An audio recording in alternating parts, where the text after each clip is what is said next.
Welcome everyone to Total Nonstop Impact Talk for Impact fans, featured right here on the TNI Network. You have not heard that intro in a long time from me, so it kind of feels like you can always go home. And it's what a weird combination we have today. Me and Mark only. This is strange. Two-man boots, Trey. It's not hit and run. It's just a normal post show with just us, which is interesting. I don't think we've done that. That is interesting. And right away, the super sticker from Justin Miller. Thank you, Justin. Thank you so much. And also, before we even came on, before we were even on air, Trey. Yes. Fuck Trey say with the super sticker. Thank you very much, guys. Well, we got to play the soundbite. We got to play. Okay, for both of you guys. Here we go. For both of you guys. Impact Wrestling! And another one. Impact Wrestling! Thank you, gentlemen. We appreciate that. All right. So this is the Victory Road 2022 post-show review. But before we start that, we have a special guest. We're going to go into it right away because he has stayed up late. It's overseas. He's overseas. It is late as hell, or early morning, I guess, whichever way you look at it. But he's waiting patiently to do this. So you guys might have seen some awesome merchandise floating around on Twitter, especially Josh Alexander for all you Impact fans. He's been rocking tonight, especially. Yes. I was telling my daughter, she walked in, I was like, do you see the coat he's wearing? I was like, the person who made that's on our show tonight. Yes, which is pretty cool.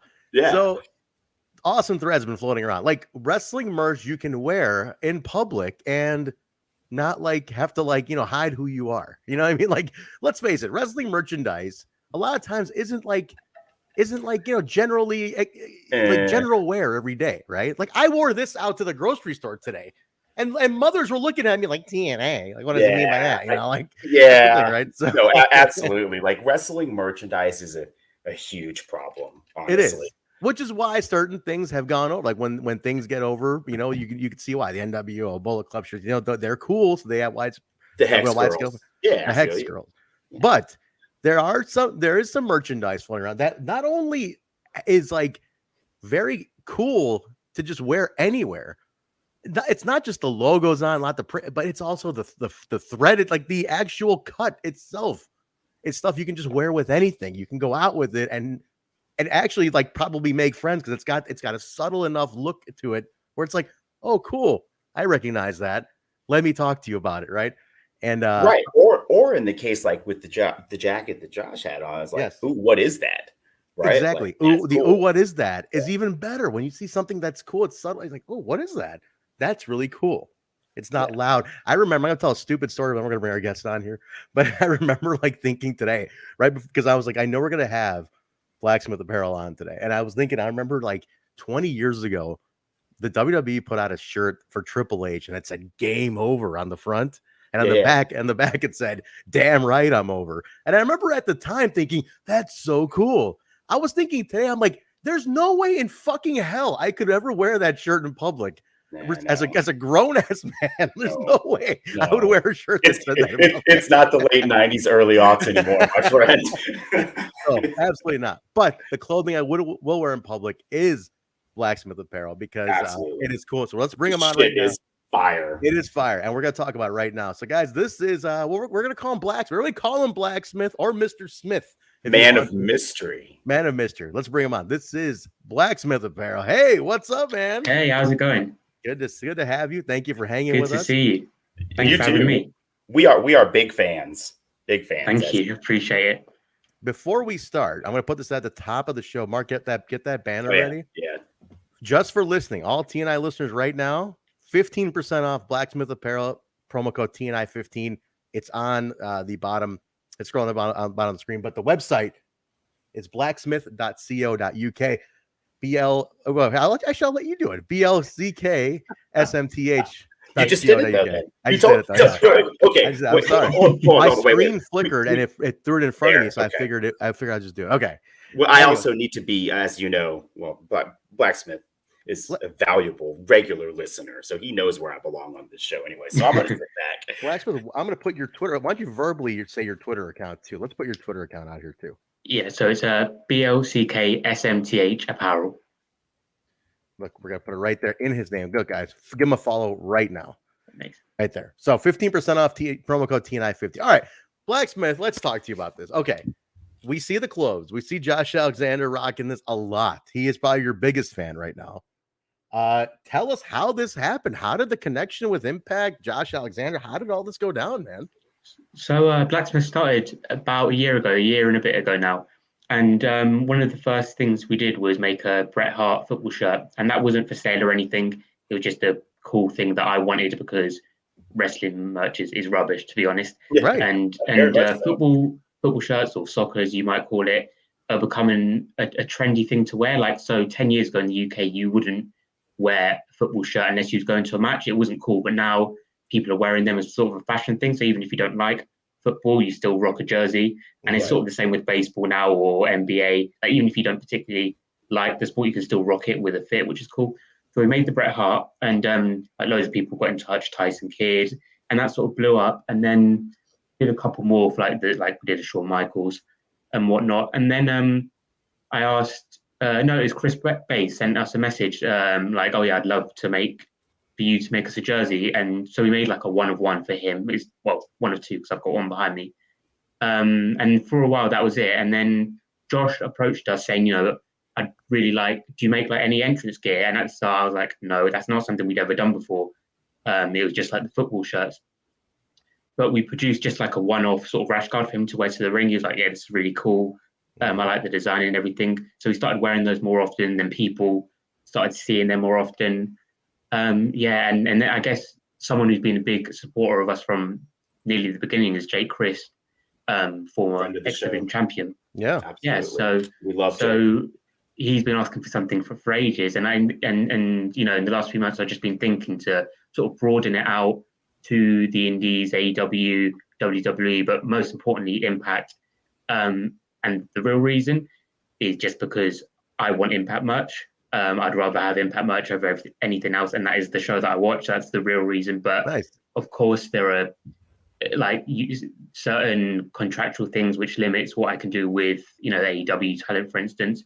And Impact doesn't have that, which is a great thing to be able to work freely with Impact talent. That's how sort of everything got started. So now we're getting quite a lot of people. We've got Josh on board, and we're in the process of dropping the Josh Alexander football shirt. And we've got a couple more stars from Impact joining us in the next couple of weeks as well. Oh, that's awesome. Like brand new talent that you haven't announced already? New talent, yeah. Oh, that's fantastic. That is so cool. Man, you are absolutely killing it. So I have a question that I've been wanting to ask since we first started talking. Sure. What did it feel like the moment that you first saw your stuff on television? Good question. Yeah, it was insane. I think Josh, when he asked originally, he was just like he wanted to wear it at indie shows, and then he didn't tell me he was going to wear it at, I think it was Hard to Kill. He didn't tell me, so I just watched it. I'm like, that looks familiar. That's such a cool feeling. It was just like really cool as well. Yeah, and I don't know. It's just because it's one of those things because it's got a logo on. It's different to a lot of ring. I guess the only company that's really comparable is like Suplex, who do like some of the Japanese wrestlers and Jeff Cobb and that. Right. But you don't really see like sportswear brands collaborating with, doing ring gear and stuff because it's normally all throughout the company. So that was like one of those things where it's like fusing those two worlds, and that was like the start of it, which is really cool. That's really awesome. You guys have both had merch on Impact Television. Yes, that's true. No, well, listen, he actually designed his and made it. I sent a logo to a printer and had it do that way. But listen, this is so cool. I'm curious. I know people are thinking this too. So you have Josh with the Impact relationship, but I'm gonna bring it back up again on the website. You have WWE guys, and you have legends. You have Bret, and you have Shawn, and the Bulldog. How does this work in terms of, are these individual deals? Are these guys on Legends deals? I understand that, but does that work directly with them, or how does that work? Yeah, so Bret and the Bulldog, it's his daughter, they both own their own trademarks. Yes. And the loophole is basically WWE are not good at renewing this is sort of off the record, but I'm telling you guys. Everybody who's listening, keep it. Everybody who's listening, yeah. Don't tell anybody. Keep it renewing. Yeah, they're not great at renewing their UK trademarks, so they often expire, which gives me free. So they either own trademarks or not. So, for instance, the only one which isn't licensed is the Heartbreak Kid, and that's not a licensing in the UK, which is a bit of a loophole for me. Interesting. But the other two, I contacted the guys. Route to Fight owned the sharpshooter trademark, or the Hitman trademark rather, and then Bulldog, that was with his family and everything. So just directly through the families is how like I've sort of got through them, and then with the Impact guys, just directly with the wrestlers. How cool, man! That's a lot of grassroots like legwork they're putting in. Yeah, definitely. I absolutely love the Bret Hart ones. Those are nice. I'm a big Bret Hart guy. I mean, that's my guy. Yeah. And that sharpshooter one is awesome. And I will be using my promo code for that one. That is super cool. I love it. So it's okay. That's very interesting. That's a fascinating thing to bring up, because it's like, not that we're encouraging people to go start seeking out which trademarks are expired, but more do what you want to do. I guess you do what you want to do. But it's interesting to see how those deals go out. But at the same time, it's cool for those guys. I mean, correct me if I'm wrong, I could have sworn I've seen Bret wear these as well. He's posted these. Yeah. So and then WWE got wind of it when basically people were at WrestleMania wearing their shirts, and then we got a lawsuit in the mail. Oh, you did? We did get one, but they had no. It was about the Bret one. They had no legs to stand on. Basically, they were just like, "Oh, we own putting hearts on a shirt," and I was like, "No, you don't. Of course you don't." Like, so they were just. It was one of those things because they've just. Well, last year they came up with some of their own jerseys after us, and they didn't sell very well. You see them in like the discount bit of the shop now. There's like a Drew McIntyre and stuff, and I think it was just that sort of competition where there's a lot of brands now venturing out of just printed t-shirts and more into proper clothing. It's not just like printing on a shirt. You have to make it and stitch it and everything like that. So there's a lot of competition, and now AEW are bringing out their own basketball shirts. There's an interesting story there. I'm not sure I'll go into it right now, but we definitely had some stuff planned with the Acclaimed and FTR. It's a growing thing, like sort of jerseys as a fashion thing, and even wrestling companies are catching on. We see a speedball one here as well, by the way, for all you guys. That's a speedball Mike Bailey here too. This is really fantastic. Cool. By the way, who is the model? This is a cool looking guy. I like his beard. Yeah, he is Canadian. He's called Johnny Prokos. He's big wrestling fan. He's based in Toronto. Okay, very cool. Look at Jake Christ, Mike Bailey, Chris Bay. Oh, my Instagram's gonna stop me from scrolling. but that's your teaser, guys. Go follow him on Instagram. So plug your Instagram quickly. That's a great looking Instagram. It's the same one. It's BLCKSMTH Apparel. Guys, give him a follow right now. Doesn't cost you anything to follow him. Just go do it right now. That's right. And then go check out his shop, and don't forget TNI 15 for 15% off in the Blacksmith shop. That's fantastic, though. I'm so you have other deals coming up with Impact. Anything with Impact proper, because the company itself needs better fashion. I mean, I will say this, and you're familiar because you're an old school fan too, and you said you're a merch guy with Impact. You recall back in the day, they were pretty good about having. They had work shirts, they had long sleeves, they had jackets, they even had Desmond Wolfe, Nigel McGuinness, one of my dear friends, had a football jersey.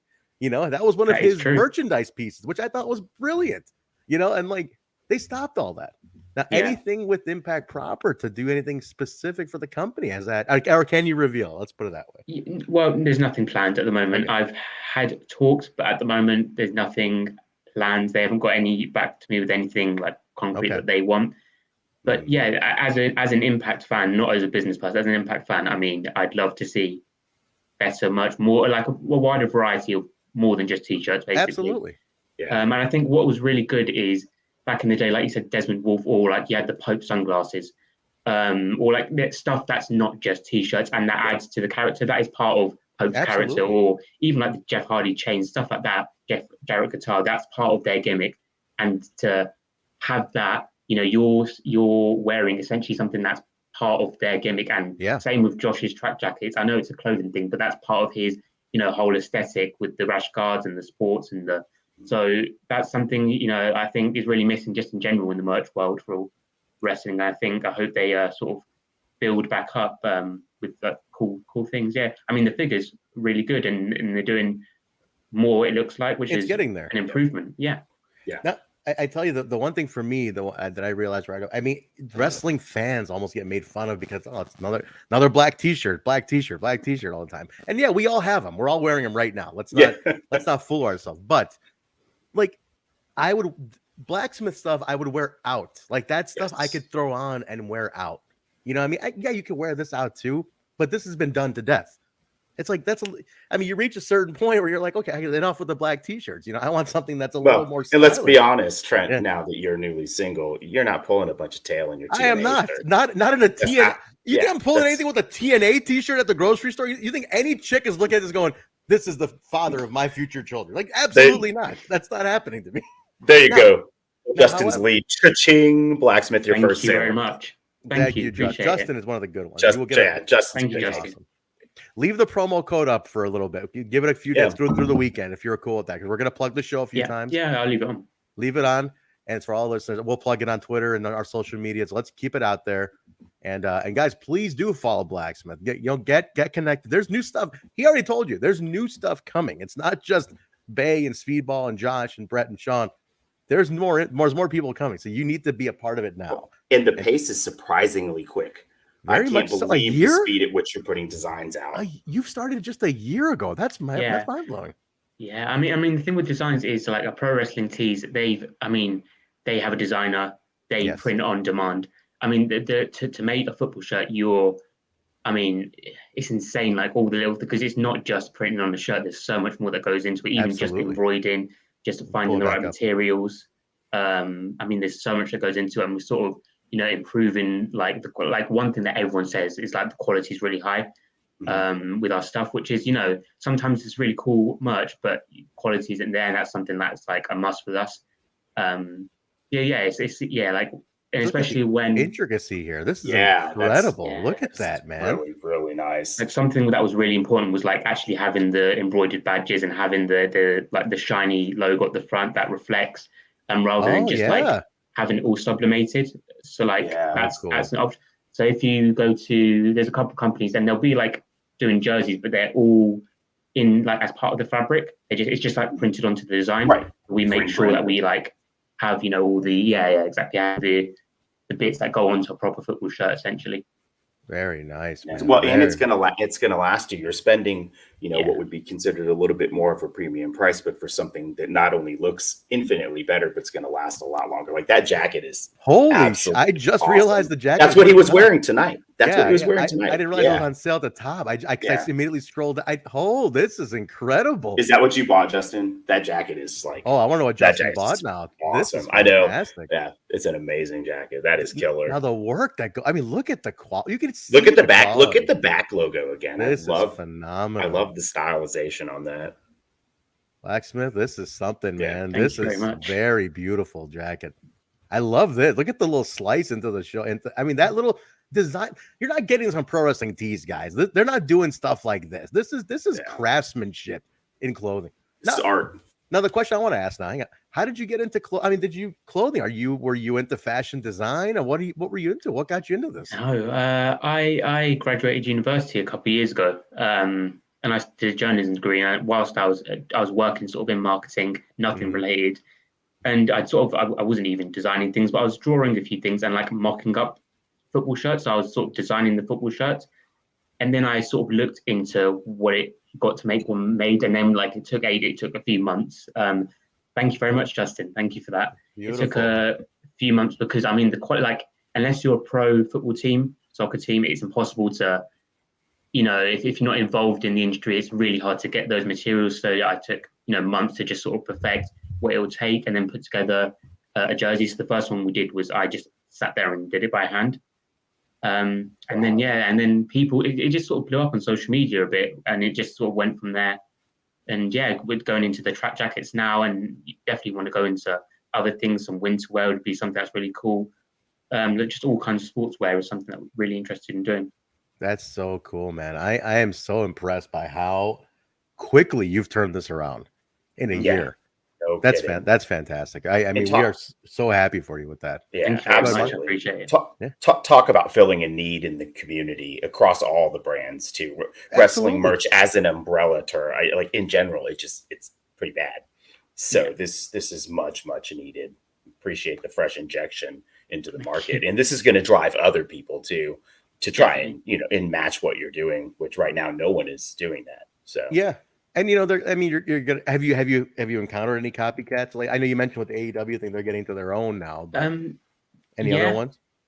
So yeah, AEW is the main one, and like I'm going to be completely transparent here. They price their stuff. So if you want, for instance, the Acclaimed basketball jersey, which was initially an idea that we had, they're charging $135.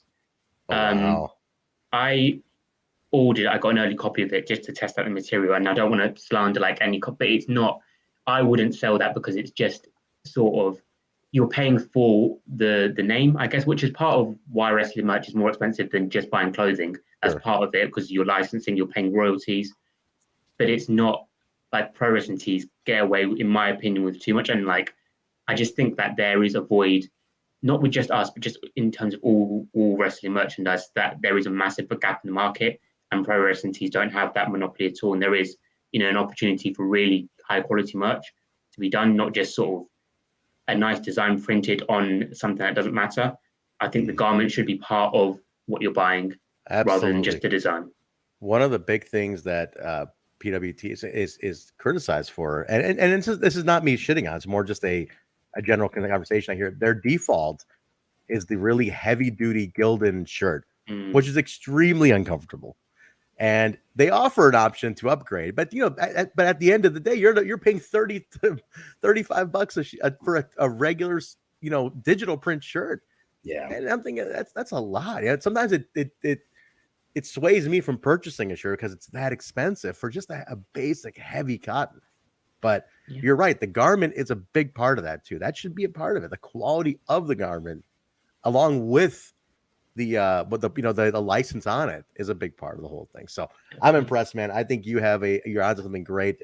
I'm excited for what's next. I really I don't want you to reveal it. I want people to wait. I can put a couple teasers out. Yeah. What can I say? I can say that. So the two guys, one, I think their sort of merch game that needs an upgrade, and I think it's inevitable that they'll get a big upgrade. Oh, that's going to be so inevitable. Sick. It's inevitable that I wonder who that is. The other, I think once they get some merch out, I think it's one that you've talked about was wearing some merch, and then that didn't show up on the actual store until weeks later. They're really a hot prospect, and I think as soon as that goes up, you're going to need to tag them, and bag them. Man, you definitely got to tag them. Yeah, I can't wait to see what it is. So I can tag them and bag them into my shopping cart. Then. Very nice.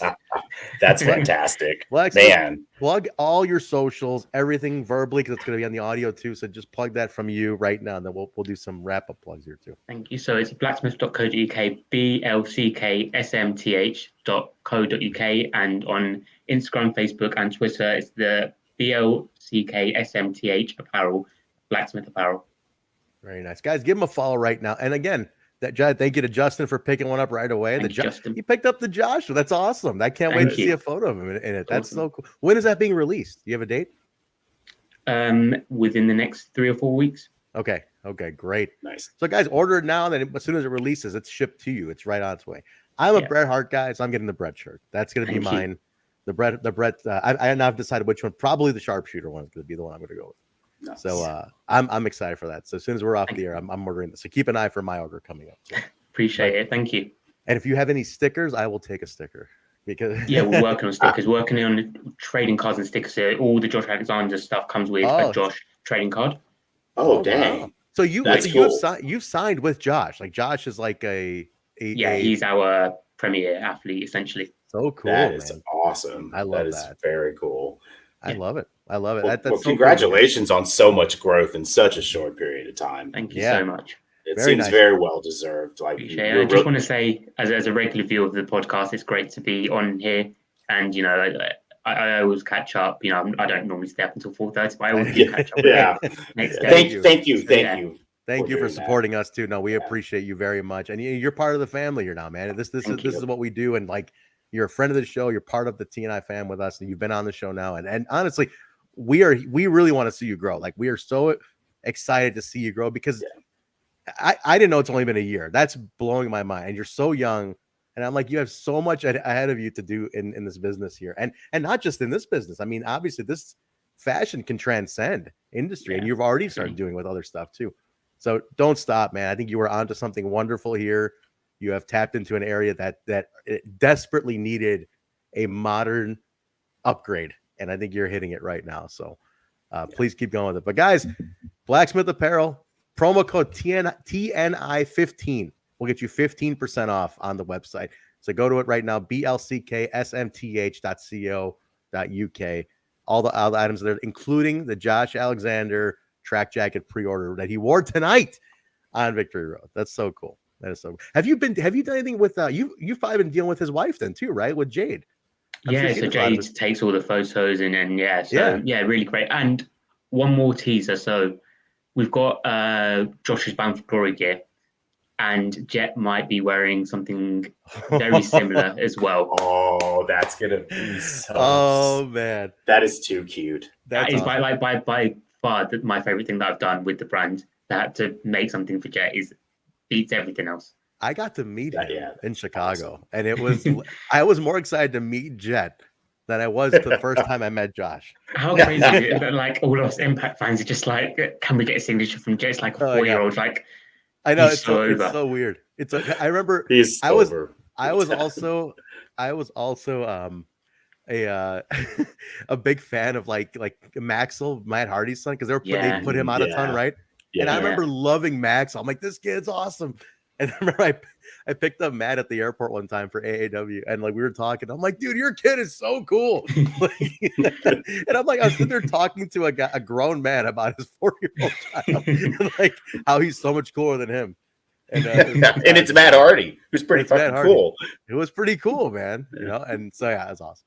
But yeah, Jet is the Jets. I cannot wait to see Jet rocking.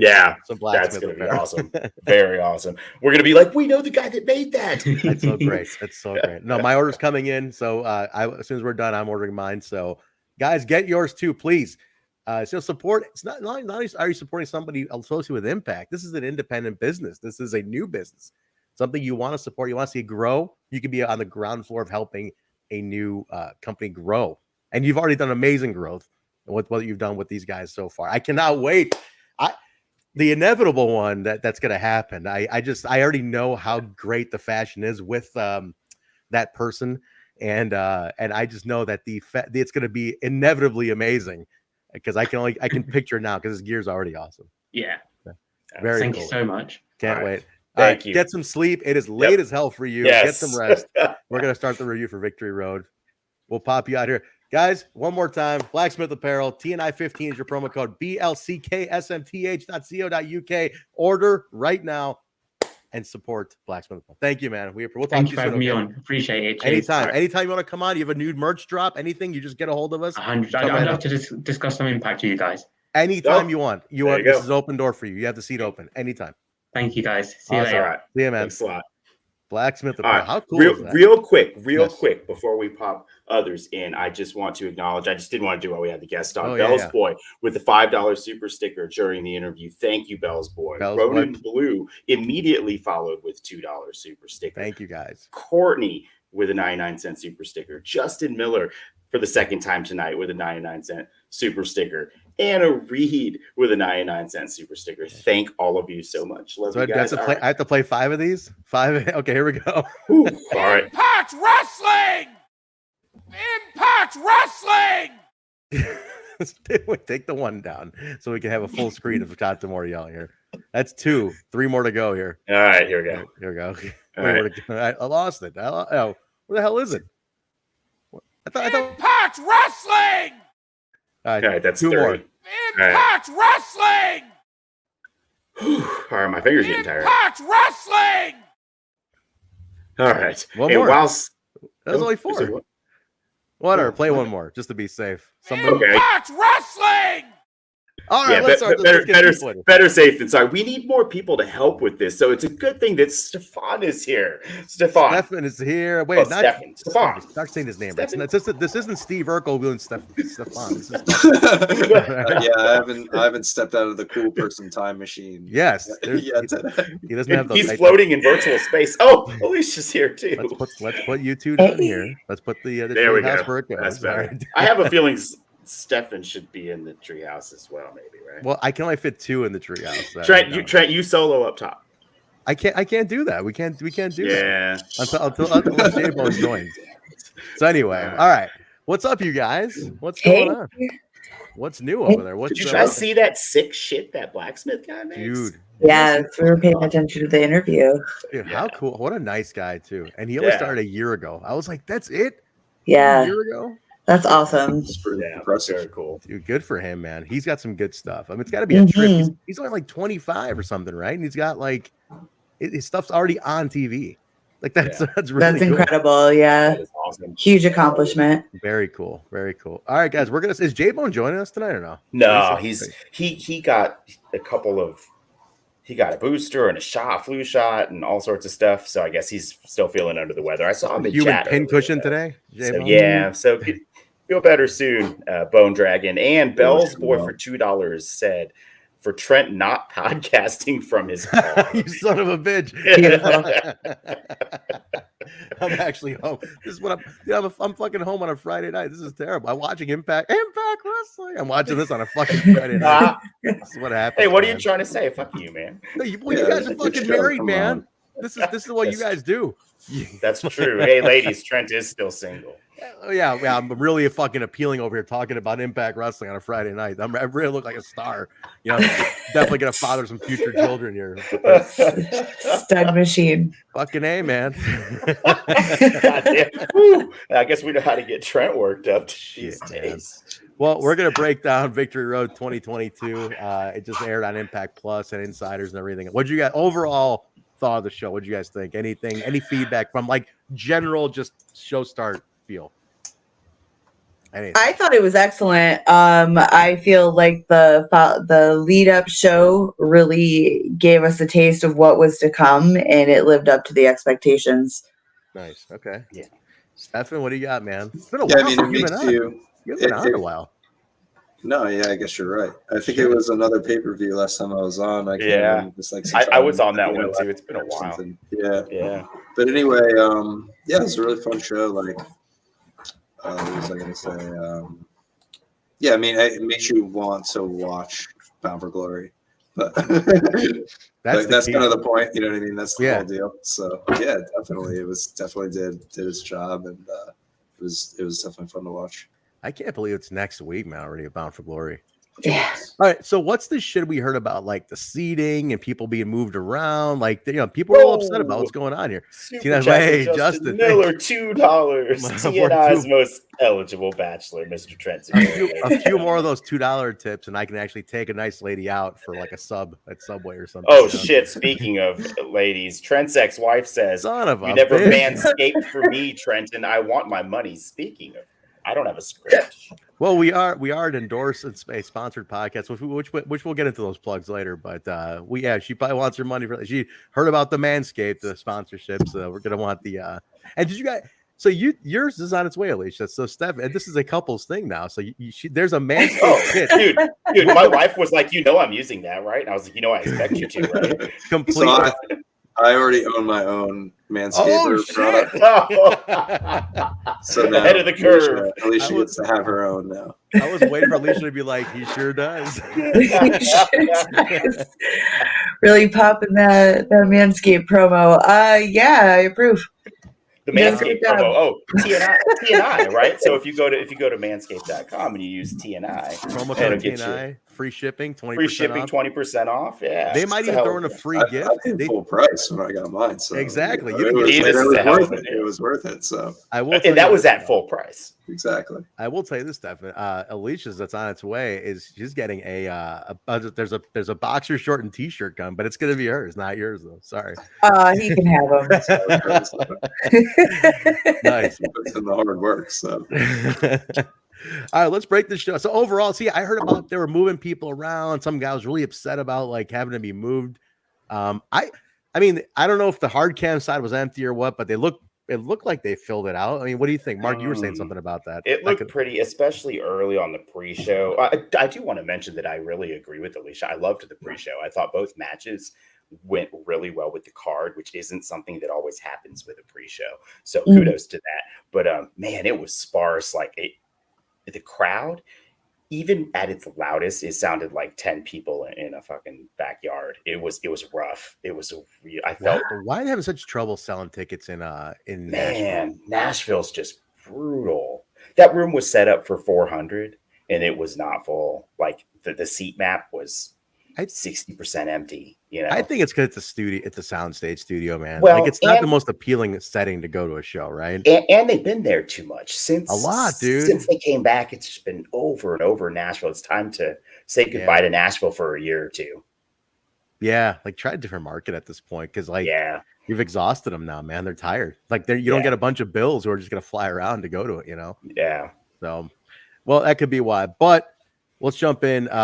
They opened the show with what was what we talking about the pre-shows? Killer Kelly and Tasha, right?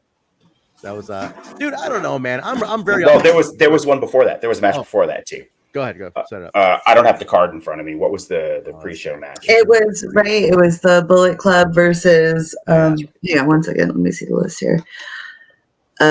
Jason Hotch, Shogun, and Jack Price. Nice. Okay. So Shogun's finally getting something. But... So it was the last 3 gut check winners versus Bullet Club, basically. Which, you know, a little predictable, but fun nonetheless. It's good to see fresh always good to see fresh faces in Impact. Yeah. I can't complain. I've worked with Hotch, and I've Shogun comes to AAW to help. Well, he rolls in with Bravo sometimes. Nice dude. Hotch is awesome. I think he's going to be good. He just needs time. Needs a gimmick. You know, some storylines, but with tights. I'm just weird about the Bullet Club being on the pre-show now. Like, dude, let's call it what it is. But okay, I get it because we know that the Good Brothers now are gone, right? They have to ease back on the Bullet Club angle, even though they went in on Bay and Ace, but they can't go all in on Bullet Club. So I totally understand that. It was nice to see the return of Juice Robinson, though. I thought that was cool. Yeah, Juice is cool. It's a random one to show up at, though. Like, just in Nashville. You know, he's on record praising Impact several times while he was during his runs with the company. So it's cool to see him come back. I like somebody who wants to be there. I don't know, man. I don't want to bury like Bay and Ace like on pre-shows for too much longer, man. They've been losing. They lost to that Aussie Open the other day. I'm like, come on, man. Like, enough of that, you know? Like, I don't know. You were going to say something, Alicia. Go ahead. I was just going to say that it's also a possibility that they put them on the pre-show because that is the free show. And maybe to encourage people to want to purchase the main show. I guess if you see those guys, it's like, that might be cool. Yeah, maybe. Well, I mean, not for nothing. It's a good pre-show card, but the show is excellent. So it's like a good lead up to it. So I can see it in a way happening, but I'm probably wrong. I'm always wrong about these things. I don't know shit. I thought that was an insightful thing to say. I don't know. But... Yeah, see, that's where he jumps in and goes, "No, you're always right." What do you mean? Are you kidding me? Married life. I love it. I mean, they're off to a great start about this match, but it was pretty fun. Mm-hmm. You know, a few of those guys, like you said, you know, I don't really know them too well. I don't really know their histories or whatever. And, you know, it's cool to see them develop. So some new guys at least. You know, it's good to see new talent at least being developed. That's the plus side. And it's like, I guess you believe in them enough if you're putting them against like 3 top dudes. Yeah. So, I mean, if nothing else, it's good. Yeah, it's good. It's good exposure for them, and it's a good showcase for the Bullet Club and returning Juice Robinson and my lovely friend fella, all the way from the other side of the pond, where it's in euros. In euros. So where fella is, it is 6 a.m. 6 a.m. Thank you, fella, man. So for Trent's love life. So Trent's going to go take a lady out to a nice coffee at the gas station. €5. No, dude, €5 should be not any. No, it's worth less than $1, man. It's worth less than $1. No, it's not less than $1, but the euro's down for sure. It's got God damn it, trashed. Fella, I'm gonna need a couple more bucks if I'm gonna actually try to father some grandchildren for my mother here. All right, so like, we need a few more dollars to get some lattes. Trent. I'm noticing a pattern here. What do you got, baby fever over here? My mom is like on my ass about this. She's like, you need to find yourself a good lady now. One you can have kids with. I need grandchildren. I'm like, you have a daughter who can do this for you too. And she's like, well, you're older and you got to eat the legacy has to live on through you. And I'm like, oh my, come on already with this. You know, I'm like, I can't just go to Target and like, where's the Wi-Fi? I'll just pick out a Wi-Fi. It doesn't work that way, you know? She's only thinking selfishly because all of her siblings have grandkids. She's like, I'm the only one without a grandchild. I'm like, you're the only one who doesn't have to buy grandkid shit. Then how about that? You have more money to drive a nicer car. How about that, man? Just look at true, that part Trent. Your ex-wife. This is not true. Get the ex-wife out here. That is not true. That is that. I mean, well, then again, I don't know, man. I mean, I never had a kid. I don't know. Shit. Maybe go to the doctor, man. There's some people out there that'll tell you what's up, man. They'll tell you. Dude, yeah. How careful are you, Trent? I mean, you know, there's been time. I don't know. What the fuck? Get the fucking ex-wife out of here, man. No respect. That's the story of my life. No respect. I don't get no respect at all. That's Mark, by the way, in that photo. That's amazing. I was looking mighty dapper that day, whatever I was doing in 1984. 84, huh? I don't know. No, I don't. That's like a guess. 84, 85, something like that. Judging by that sick haircut. Look at the bowl cut on that. That's amazing. One more time for the. They pay attention to the hair. That's the story of my life. No respect. I don't get no respect at all. It is the that line is tight, right? That is right. I mean, did you do the bowl? Did your mom put the salad bowl and just go at it? I don't remember. I don't know who the fuck did that to me. All right, next pre-show is Tasha and Killer Kelly. And dude, I don't know. I'm off on the Killer Kelly thing again. Oh man, dude. Tasha killed it. Tasha killed it. This is fucking great. Kelly killed it. This is awesome. The characters, I don't get it, man. It doesn't. What's not to get? It's not clicking for me, dude. Yeah, I want to hear more about this. Dude, I don't get. I mean, the promo from last week's yesterday's Impact too, and she's in the hallway, and I don't know, man. Okay, so let's go back in time. Let's see. So Trent didn't like Tenille, okay, but she came around. No, Tenille never came around. Trent didn't like the inspiration. I like the inspiration. Trent didn't like Chris Bay. I didn't like. I will admit, I was not a Chris Bay fan. okay, but I am down with Chris Bay now. So sure. Trent doesn't like Killer Kelly, so definitely she's going to be. Great. This is going to be awesome.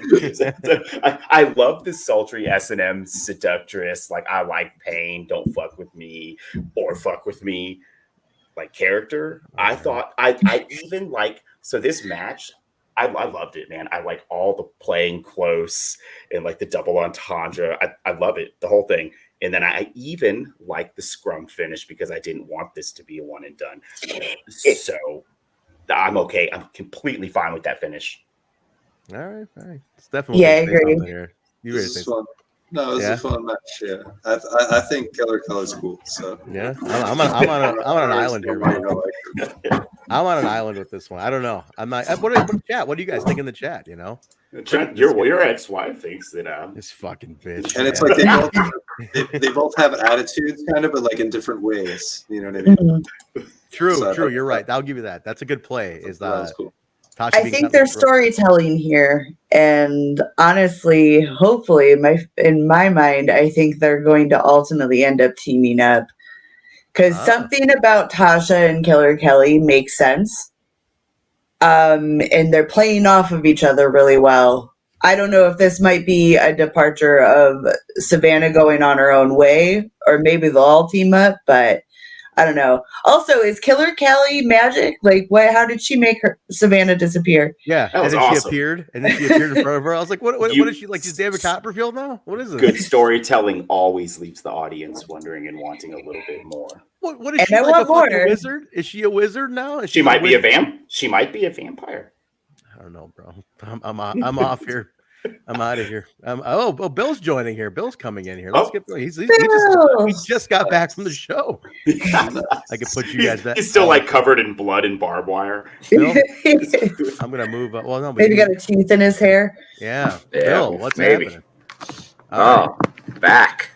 How was it? I saw Moose nearly fall fucking on top of you. That was great. That was nice. Yeah, he nearly did. He nearly did. But no, a hell of a show. Obviously, the barbed wire massacre did not disappoint. That was obviously going to be the key, but definitely some pretty cool items that happened during the show too. I think I got to assume they did it on the fly, the Bobby Fish thing. I can't imagine he was coming in he was trending worldwide in the last 48 hours. So stroke of genius by the coach. What happened yesterday that he's training? What went on exactly with him? Well, he did you guys get to this part yet of Victory? No, we just finished the pre-show. I figured. Yeah. Okay. All right. So we'll get to it when we get there, but it involves that company down south. Well, I know, and a little bit of the company up north. Yeah, a certain individual that the wrestling world doesn't think much of. He called out. Oh, okay. Because I know your favorite wrestler, your favorite Chicago wrestler. Oh my, okay, yeah. He thinks he's a shoot tough guy, and he's not. Oh, I know 2 weeks ago or so he said something about it, but I didn't know anything recently. But okay, all right. Well, we'll talk about it in a second. It's coming up pretty soon. All right, so show kicked off with Mike Bailey versus Delirious for the X Division title. I love Delirious. I just don't know why Delirious is getting an X Division title shot immediately upon coming in. That's kind of weird. Yeah. But it was Battle of the Bare Feet. Yeah, it was Battle of the Bare Feet. It was.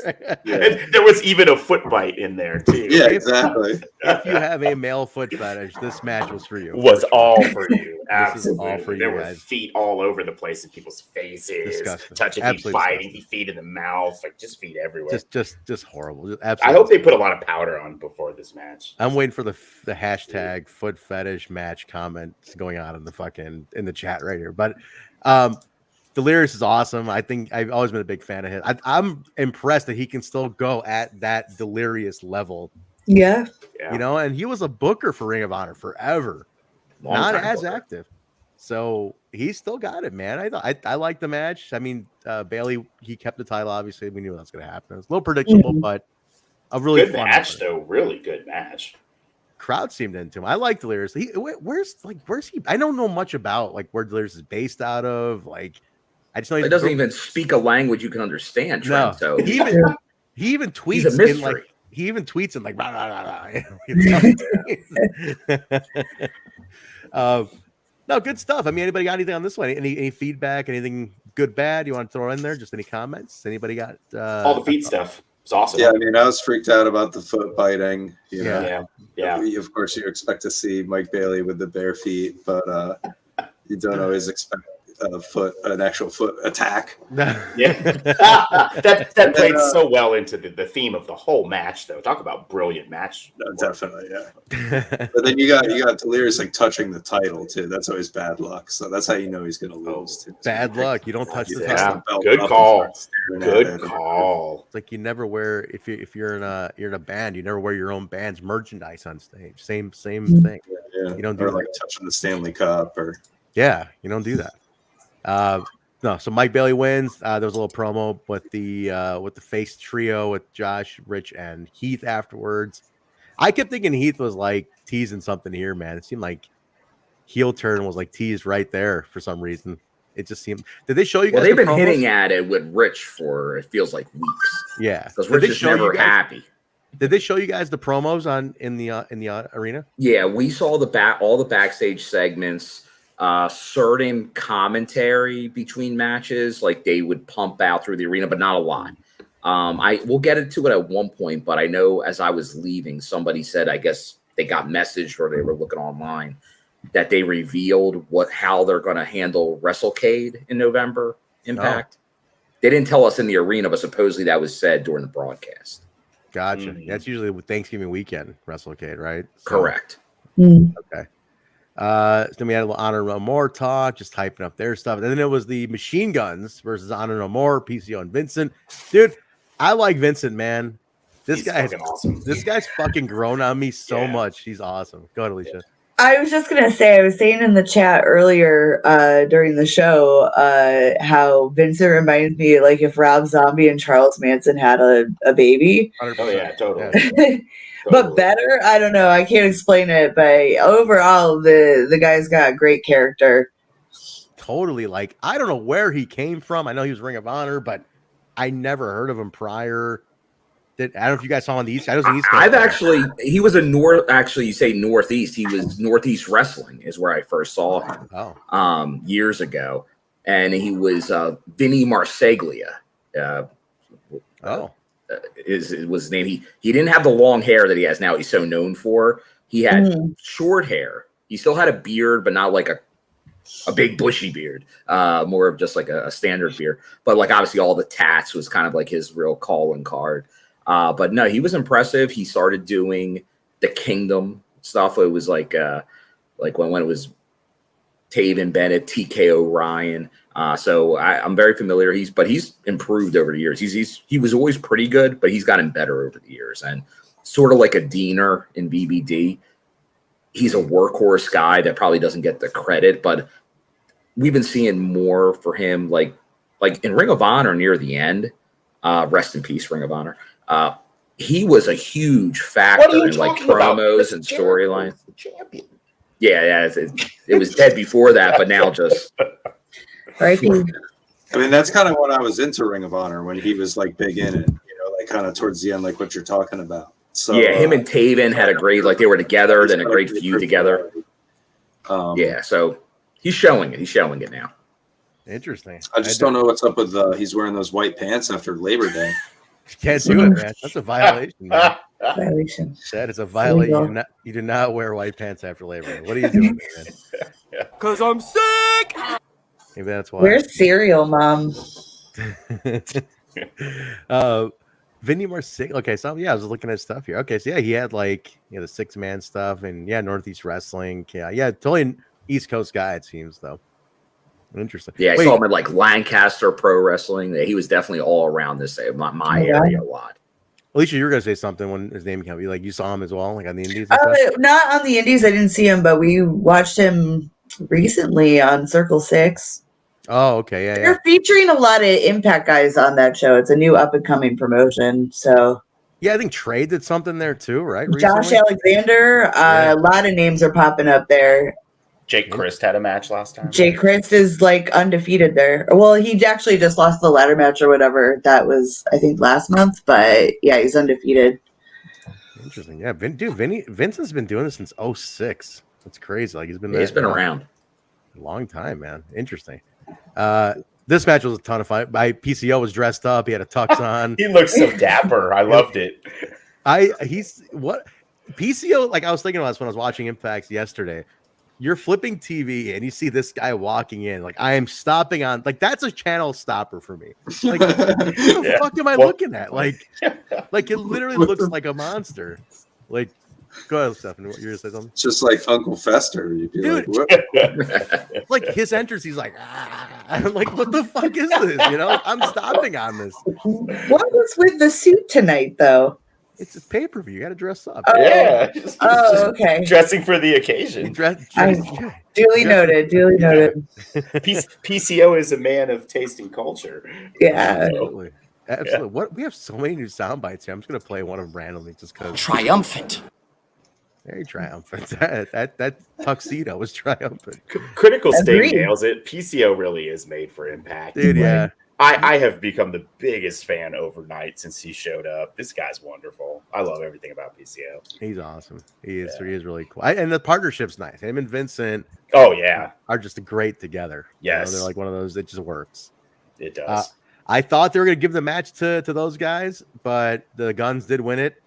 But for a while, I'm like, man, I think PCO and Vince are gonna take this, but no, they won't the Guns, man. So they're keeping the Guns on them. Yeah, they keep the Guns on momentum for the pay-per-view next. I kept forgetting it's like a week away. Yeah, it's 2 weeks, right? He kept saying next week. What's 2 weeks? 2 weeks. Okay. 2 weeks. Yeah. Gotcha. Okay. But still, it's right around the corner. I mean, it's coming up really fast. Yeah. It's funny. Tom Hannafin kept mentioning like how many appearances people had at Bound for Glories tonight, and he's like, "Oh, Machine Guns are gonna make their 5th appearance." I'm like, "That's it?" Like you think it'd be so many more, but I think maybe they were gone for a big chunk, and like the thing is, you always had kind of Chris Sabin a lot early as a singles guy too. So they just have a great way of being here, leaving, showing back up, leaving, showing back up. So it feels like they're never really gone because there's usually not huge time periods in between, but. The most recent one obviously has been their longest period before coming back again. But true. They always feel like they're a fixture here. Yeah. No, it's good stuff. I mean, they're such. I mean, they're like, and we'll talk about Hall of Fame in a second. But these two guys are definitely going to be Hall of Famers at some point. Like they're such big parts of the company, you know. Yeah, in the Discord, we had a brief discussion on it. Is this the greatest tag team in Impact history? Some people said it's still, Beer Money or AMW. Or I'm a sucker for AMW though. That's me. So, did we Mark freeze? Did we lost Mark? I think so. Mark M. Oh, there we go. Wait, did Bill freeze? Bill looks frozen. Wait, Bill's someone's frozen. Who is it? Mark, you were frozen for a second. Mark's frozen now. No, he's back. Yeah, no, I'm funny. What's happening? Bill just looks like totally, or he's just faking it. That'd be hilarious. That would be hilarious. He's just fucking with us. No, good stuff. I mean, nothing much outside of it was a solid match. I think everybody looked great. It's one of those things that they kind of take a little liberty with Vincent and PCO to take losses because it doesn't really hurt either one of them to lose. I think PCO is so over. Like he's I don't over. Yeah. I don't like to see him eating pins or anything, but yeah, his popularity isn't going to wane. Yeah. Yeah, he's pretty and he's 58. How old is he? No, 53, I think. Oh, okay. Still old. To be wrestling the style he's wrestling is not only that too, though. It's like he's on every week. Every week. Yeah. Every week. See him. Yeah. Dude, that's a good point, man. Yeah. That's a good point. He is let's see here. I got him pulled up here. Pierre Carl Willets is 54. 54. I remember though. Yeah. I remember when like the first ECW Barely Legal and like Terry Funk was 56 and that was like holy shit. Like he's so fucking old doing this, and like that was a big deal. And PCO's literally taking like apron spine shots. Like, he's taking back shots straight down to the concrete. Dude, like yeah, the one against Jonah off the stairs onto the floor. Mm-hmm. Tonight even. Yeah. That's nuts, man. That is he takes some hard bumps, dude. I don't know how he does it. He's not human. He's really not human, exactly. He's not fucking human. Do we have a PCO sound? We don't have a PCO soundbite in here. We don't. No, we don't. We need a PCO soundbite. Him just growling or something. Kyle, write that down. Kyle, get on the PCO soundbite. All right. Mickey and Gisele in the career-threatening match is like Mickey working her way through the roster. I'll be honest. I had to step out for this one. I'm not the biggest Gisele fan in terms of like I think just the match is kind of boring me a little bit. She can work though. This match was fucking. This was banger. the time for match of the night for me. Really, dude, I didn't get to see it. Yeah, I'm not gonna comment on the match. You guys talk about it. Go ahead, Billy. This was absolute banger. I was just gonna say these two work together like they've been working together for years. It was very smooth in-ring work. Like, I don't know. I could go on and on about how crazy these two worked with each other, but it was just incredible to watch. Mickie really took Gisele to her limits. Really? Wow. And this was a great Gisele match, really showed what she can do against a veteran. I thought it was really good. It was a good showing for both of them. I'm legit gonna throw it on my TV. Oh no, absolutely, dude. What'll stand out to, or at least stood out to me, is Gisele's athleticism. Like, huh? Man, she's athletic as hell. Maybe it's been the opponents I've seen her against, though, man. Because you'll appreciate this match. These women, I'm putting it on right now. Out there, like they even got. There was one. I think it was probably watch, but Gisele's tornado over the top rope turned into this badass looking kick into Mickey's face, and Billy, it was right in front of you. It looked like like a botch, but thank God. Oh yeah, she connected. You could see the after effects later in the match. Yeah. That was but also, so when she landed, she kicks Mickie in the face, and it looked like she could have like hyperextended her knee or something. That was the only scary moment in the match, but. Awesome. She is very athletic for sure, and I think on the indies we've seen it more than in Impact so far. But you can see she's starting to show more and more of it as time's gone by, because she does like she'll do moonsaults and stuff on the indies. Like we haven't really seen that much in Impact. Really? Yeah, like that's what I'm saying. She does crazy stuff. She was doing things like she has moves that no one else is doing right now. All right, for anybody wanting to watch, the replay is not playing yet, so I can't watch it yet. But I just kind of felt like a championship match, even though it wasn't. really, Yeah, I mean, It was that good. you guys are blowing my fucking. I guess mind it kind of feels like there's a lot on the line with like Mickie James is supposed to retire if she loses, but at the same time, it kind of makes the match a little bit more predictable too, because she's probably not going to lose this one, But Yeah, Gisele is becoming more confident in her heel character, and I especially really like the touch of her coming out with the happy retirement balloon. that's really cool. Funny. That's I cool. also thought it was funny when she was like bossing the ref around, when she's like telling her, it's like, no, you're supposed to be counting right now. Yeah. Like, oh yeah, you're one. You know what? I'm gonna give it another try because I just haven't been intrigued, but you guys have totally sold me on it right now. The confidence is there now. Yeah. Could have been the early stuff then. Yeah, maybe. Well, she had a couple of real unfortunate start stops right away that weren't her fault. That's probably what it is with me. Yeah, I just kind of never bounced out of her all the start stops. Yeah, she had to reset twice in her short time here already. So yeah, fair enough. Bill, anything from live reaction? Well, it was obviously a very heavy Mickie crowd, no doubt. Nashville. Yeah. But no, I thought it was good. Gisele, I think you kind of tell when the match was over. I think there was respect there between the two, as much as there could be. But yeah, and I think Mark's right with the moves we saw there, because there was a couple. You could see athleticism because there was a couple moves in the ring, and then even on the outside where it looked like it could have been almost a botch was happening in front of you, but just crazy athleticism made it work. It's that's what she really has working for her. So definitely, even though a losing effort to Mickie, I think we're going to see many other names that lose on this last rodeo. So I don't think it really is going to hurt Gisele at all going forward. No. We have a whole build up new knockouts division really that's coming into focus right now. Shit, man. All right. And losing to Mickie will never be a strike on anyone's. No, not at all. No. Not at all. Nice. All right. What a push whoever beats Mickey's going to get at the end. Well, that's the idea, right? Like that you're setting up whoever. John Palmer. Hey, pull that back up real quick. Yeah. It's not. It's definitely not replaying right now. I just tried doing it. Like that should be an instant replay.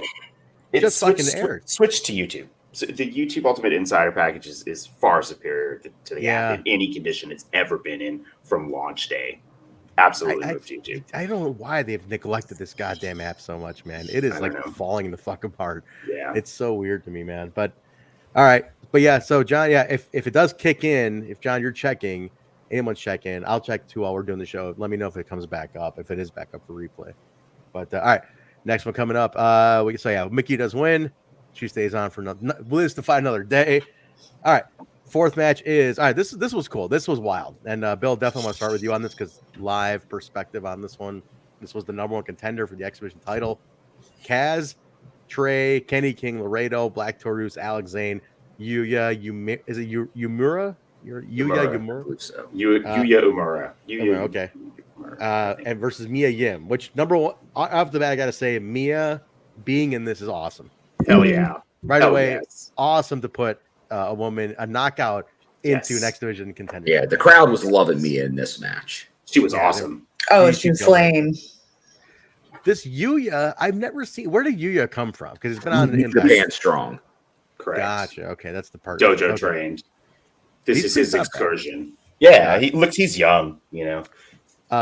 Frankie Kazarian was there, which is a huge pop for me. Tracy Brooks was interacting with our account tonight, which I thought was awesome.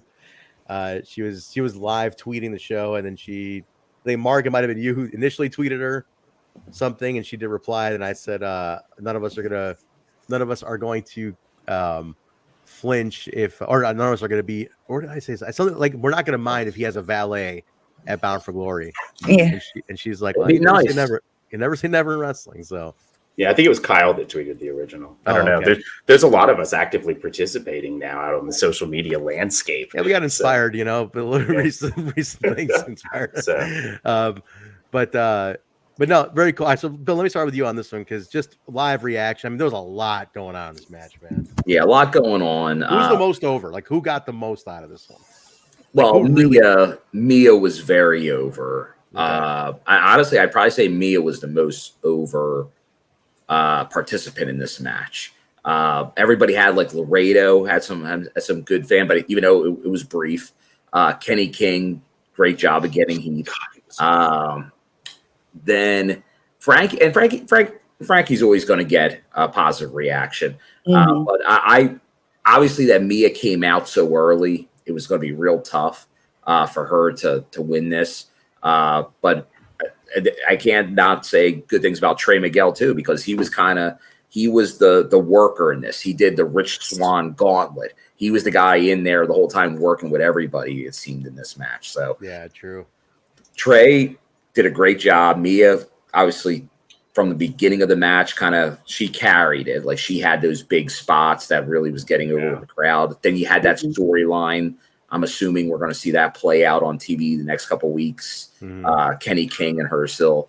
But I think we all, like, on the review last night when I got on there, one of the few things I could say about this card was once Frankie was booked in this match, it seemed like pretty much a foregone conclusion he was winning it. So, not a surprise.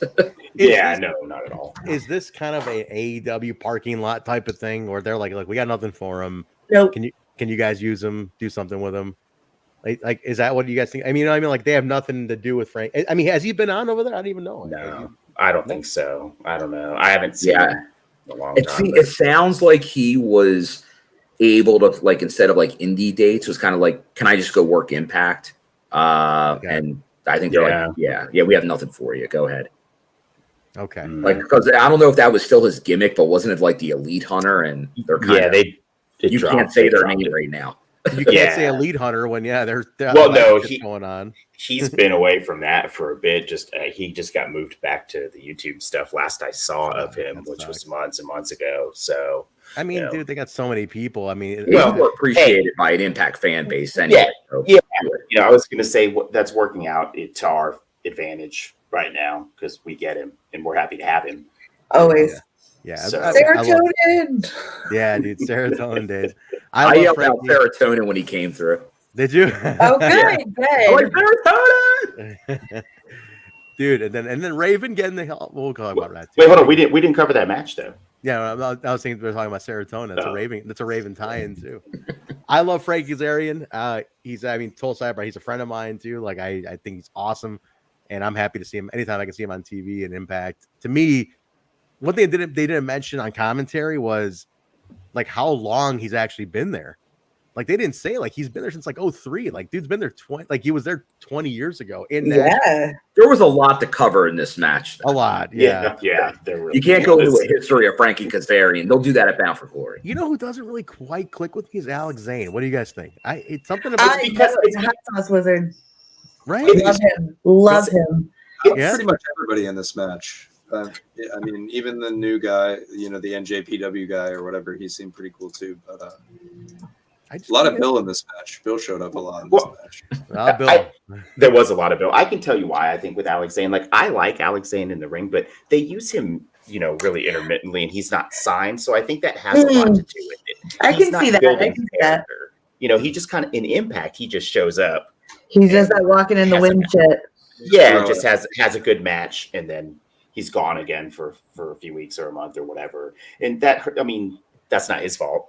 He's just showing up and doing the job. Now, I think from a lot of indies, first seeing him on that backyard GCW show where he kind of hit the national scene, I think Alex Zane's got an X factor. He's got the it factor. But they haven't had the storylines. Even the stuff he was doing in Japan with Ace Austin was great. But he was doing some stuff there. We're going to get in the conversation. Impact's a 2-hour-a-week TV show. There's nothing consistent. There's not enough time. There's not enough time to give him a storyline. The X Division, it's tough to have a storyline in the X Division. It is right. Have it be on TV. So if they could maybe break it out more, if they could connect them some way, maybe something with the Bullet Club and Ace, bring that back. Yeah. Very similar to what they were doing with Blake Christian before him. Big time. But I'm a huge fan of Alex Zane. I'd like to see him around more developing. Like, he really does have a moveset of a young Jeff Hardy. And, really?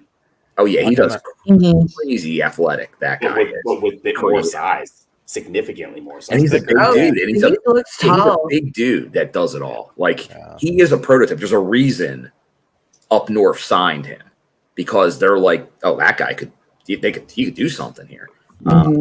So I know too. He kind of has like a feel to him, you know, like a look and feel. He's memorable. Yeah, now he's got the mustache and all. That's kind of that's new since I started initially watching him. But we'll definitely. I hope you see this with different wrestlers in Impact. Like, you kind of start seeing them. They're doing a little here, doing there. Then something clicks. They have a storyline that maybe they bring an idea to somebody in the back, and then they go from there. I'd love to see that happen for Alex Zane. Yeah. All right. Well, real quick to your point about how it's difficult to build a storyline in the X division, especially right now when it's really packed and it's very obviously it's a work rate. It's always been a work rate division, but that's what's so great about the Mia Yim Kenny King thing. And it made me miss Rohit Raju a ton, because Rohit was the one guy that tied the whole division together through his character. And Kenny King's treatment of Mia Yim and stomping around the ring, and I heard him shout, "Shelty Benjamin!" I was cracking the fuck. I was fucking dying. Kenny's dude, awesome. Yeah, he was cracking me up, dude. His faces after he'd clothesline her and then he'd shimmy. Like, Kenny King is the man, and it reminded me of how good it was to have a personality in the division. And I've been waving the flag for this intergender stuff in Impact for a long time now. I want this match at Bound for Glory. I want me and Kenny King blow off at Bound for Glory. They deserve that match. That's the match I want to see at that event. So keep this story running, man. It's only 2 weeks, and it keeps the X division with the storyline. All for it. Well, so Kaz does win, as we talked about. But it was wild, though. The fucking match was.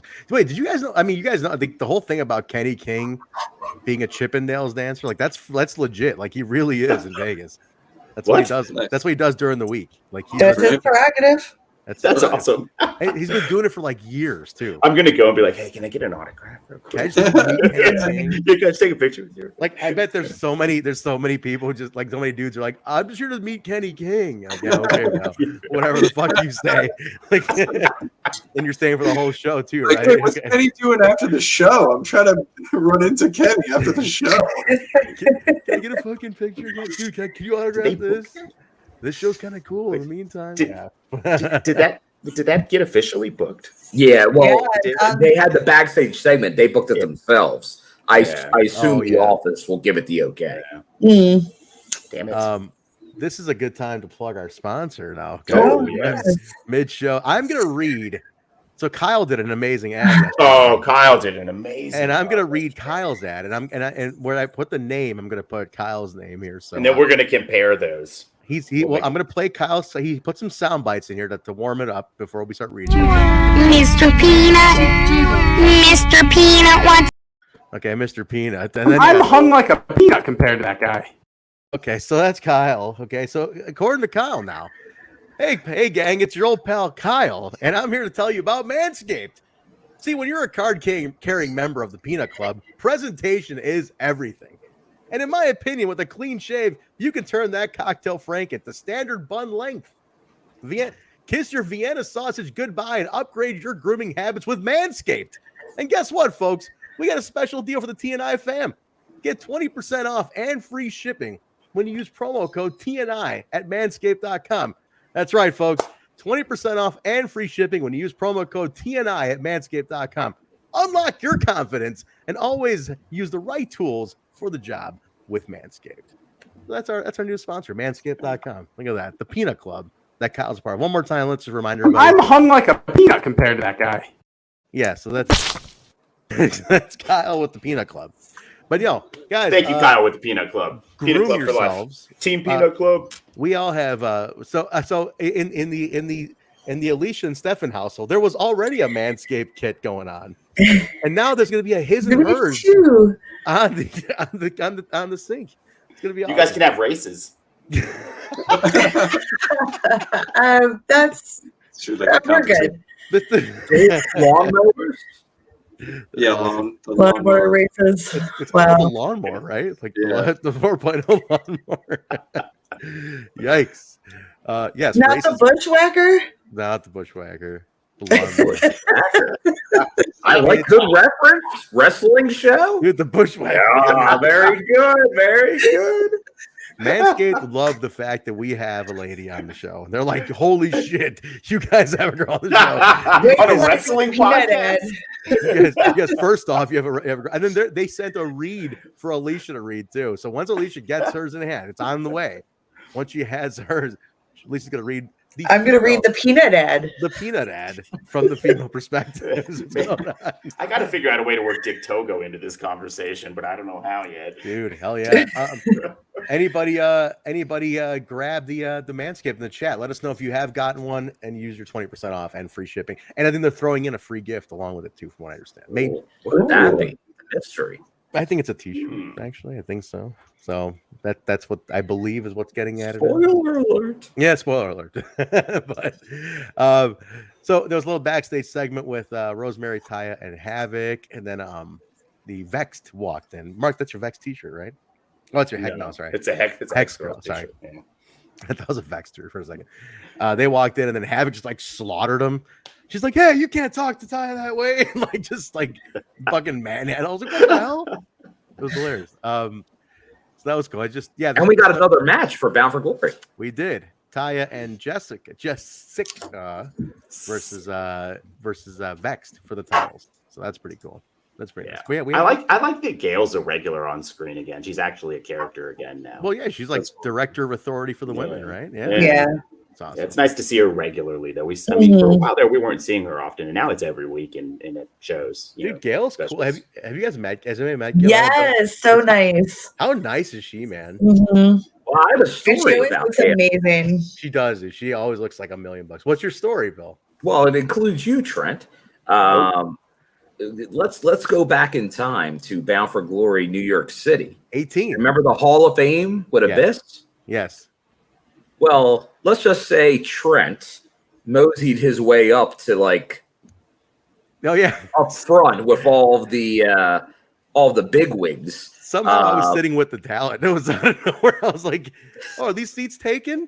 And I'm just like, "Yeah, come on in." It's just a ton of fucking talent seats. But like, kind of before it all kind of started, Gail Kim actually walked in and she sat at the table I was at for a bit, and it's Gail. Gail's the most pleasant person in the world. Yeah, she's awesome. But all interactions with Gail are always A+. Did I take her seat? Is that why she sat with the Maybe she did. Maybe she did, because then eventually I think they found another place for us, and then she moved. But for at least a fleeting moment, Gail Kim was. She's like, "Who's this asshole in my fucking seat?" maybe they thought you and Gail looked similar from behind, Trent. I mean, I'm having I was having a night. Look at this hair day today. This is pretty nice. I was having a nice hair day. You had the hair that day. I did. I was in New York City there, Bill. I had to look. And if you want to get rid of your hair, you can visit our sponsor, Manscaped.com. I could probably clip your head too, from what I imagine. But yes, it was a fun Hall of Fame. That's the one where shit went down. There was a tax, there was Abyss, there was a crying Abyss, there was a crying Jim Mitchell who was talking about guns. It was amazing. The gun story was awesome. All right, where are we at here? Okay, so Kaz wins. We got that match. All right, now the Bobby Fish thing. Okay, let's spend a few minutes on this. Randomness. Very random. I want to start with Bill because he was there. Also, you mentioned it was last minute. You think?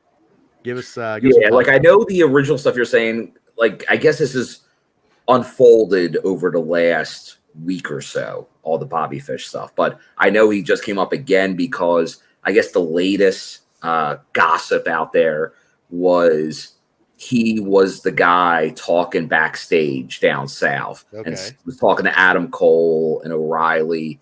Let's ditch this taco stand and go back up north. And and then there was obviously all the Punk stuff. Like, you're not a tough guy. You're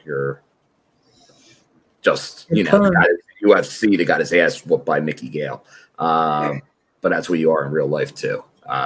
So like so he was kind of hitting on all that. He didn't come out and say it, but he he was hinting at all this, and that kind of got him trending. Like he's the guy backstage. It's just like doesn't care. So I'm all for it. I think it was an interesting thing they did there because I can't imagine whatever working relationship Impact might be with AEW that they'd be thrilled at what Bobby Fish was going out there doing on Impact TV. So true, but I'm loving it. I'm for it. They gave him a. I'm sure that's going to be one of the big stories out of this. Like good pay-per-view, but it's the Bobby Fish stuff. I'm guessing is going to get some traction. And then we see kind of, and the stuff. It's always. I've always been a big Shearer fan. I'm glad to see Shearer got some here. But you remember there was the backstage segment a couple weeks ago where it was an interview. It started out, and then they went to Moose Maclin. Like the cameraman just ignored the promo. Yeah. And this kind of is feeding up to like the "Who are you?" to this. So I think they're doing this pretty interesting way. You think that's on purpose? I was talking in our chat. I'm like, I always hate when they do like I don't even know who you are. It's like, motherfucker, you just got fired and came here. What do you mean you know the fuck I am? Like you work in the fucking. I don't even know who you wouldn't know because you haven't fucking been around. So yeah, I'm like, fuck you, man. What do you mean? You came here. This is like my house. Like you know who the fuck I am. Fuck you. I always feel like that like undercuts talent when that shit happens. Like, yeah, that's always weird to me. But I don't know. Anyway, but the crowd pop was huge, Alicia. I'll give him that though. Like he definitely was over. People fucking went nuts. I feel bad because this is another situation where I haven't seen any of his stuff. I've heard of the name. I just am not familiar with the person behind the name. So okay. You know what, Alan Smith. I'm in for a treat. It's a great comment. I mean, it's funny that you said that too, Trent, because there's a part when the whole crowd, he said something like, well, the crowd knows who I am. And the whole crowd was like, no, we don't. No. I mean, for all intents and purposes, I mean, he's not a major main event. I mean, he was a tag champ in the developmental portion of Up North. Right. So I'm like, you're not exactly like, you weren't like headlining at WrestleMania, dude. Like, let's put it this way. I loved the Undisputed Era. Like, I was a big Black and Gold NXT fan. You guys know that. That was Adam Coulson? Yeah. Okay. Roddy Strong, him, Fish, and O'Reilly. And Fish is the distant fourth man in that group. So, like, the distant fourth man in that group. Yeah. I mean, I'm okay with, like, it's kind of hypocritical of me if I were to say I'm not okay with this. I don't want him bringing any controversy, but at the same time, I've been saying Impact needs some buzz. This is great buzz. So this was a good move. Like, no matter yeah, if just for the buzz alone, this was a really smart decision. The replay is up now for anybody who's wondering. It is working now. For anybody who wanted to watch, it is playing now. Oh, they probably just like wait an hour or something. That's what it seems like. Yeah, it's edit what they need to. Yeah, that's a good point. So I guess everybody in future be patient. I think Alicia's right. Like they give it an hour, let them clean it up. Maybe if there's any sound or edits they got to cut out. That's what that hour's for. So actually, there were no production issues tonight. So there were not, dude. Let's give kudos to Impact for no production issues. None. Impact Plus special. They may have to like transcode the video for different platforms or something. Who knows what they have to do? Yeah, true. Transcoding takes time, so if they do have to I don't know. I just have a little bit of technical background, so if they do have to transcode any videos or whatever, that depending on the equipment they have and its performance, that can take some time. Yeah, that's fair. That's fair. It's like J-Bone uploading the audio after our podcast. All right, fair enough. You take some time. Jay moves slow. Yeah, I get it. That's what you're trying to say. Jeez, guy's not even here to defend himself. Poor guy. He's cold-hearted. Feel better soon, J-Bone. Tweet J-Bone. He's not feeling too good. He took like 18 boosters and flu shots. Yeah, feel better, Bo, man. Did a couple of lines, like he's all fucked up. Oh, Jesus Christ. But no, good. So I don't know the Fish thing. We'll see how it plays out. I mean, he's not. I don't think it's a long term thing. I know he's not cheap from what I know. So I know they never are. They never are. Especially when you're coming off you to put TV. some respect on that name. Oh. Me? I worked with Bobby once at AEW. He's a nice guy. I like, but he's not a main eventer. Like I don't. I get what you're saying, John. I'm not a big fan. You like fucking Shearer's been there for like 10 years, man. Oh, he really wasn't ripping Shearer as much as it's Raj. And Raj, honestly, come on. Look, I know you can rip on Raj.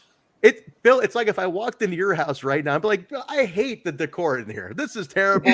You need to change it. Where did you get this hunk of shit couch of yours? You'd be like, get the fuck out of my house. Where's the feng shui? Yeah. You're like, get out of my fucking house. You don't like it. Go to that fucking Holiday Inn. You know, like, screw you. So, like, that's exactly what this is. Like, what do you mean you don't know who I am? I work here. You know, fuck you. Shouldn't you research the company you're coming to work at? Maybe I'm overthinking this. Maybe I'm overthinking this. Maybe I need some more. Maybe I just need someone to back me up in the chat on this one. Around I thought we were friends. Me too. Yeah. Me too.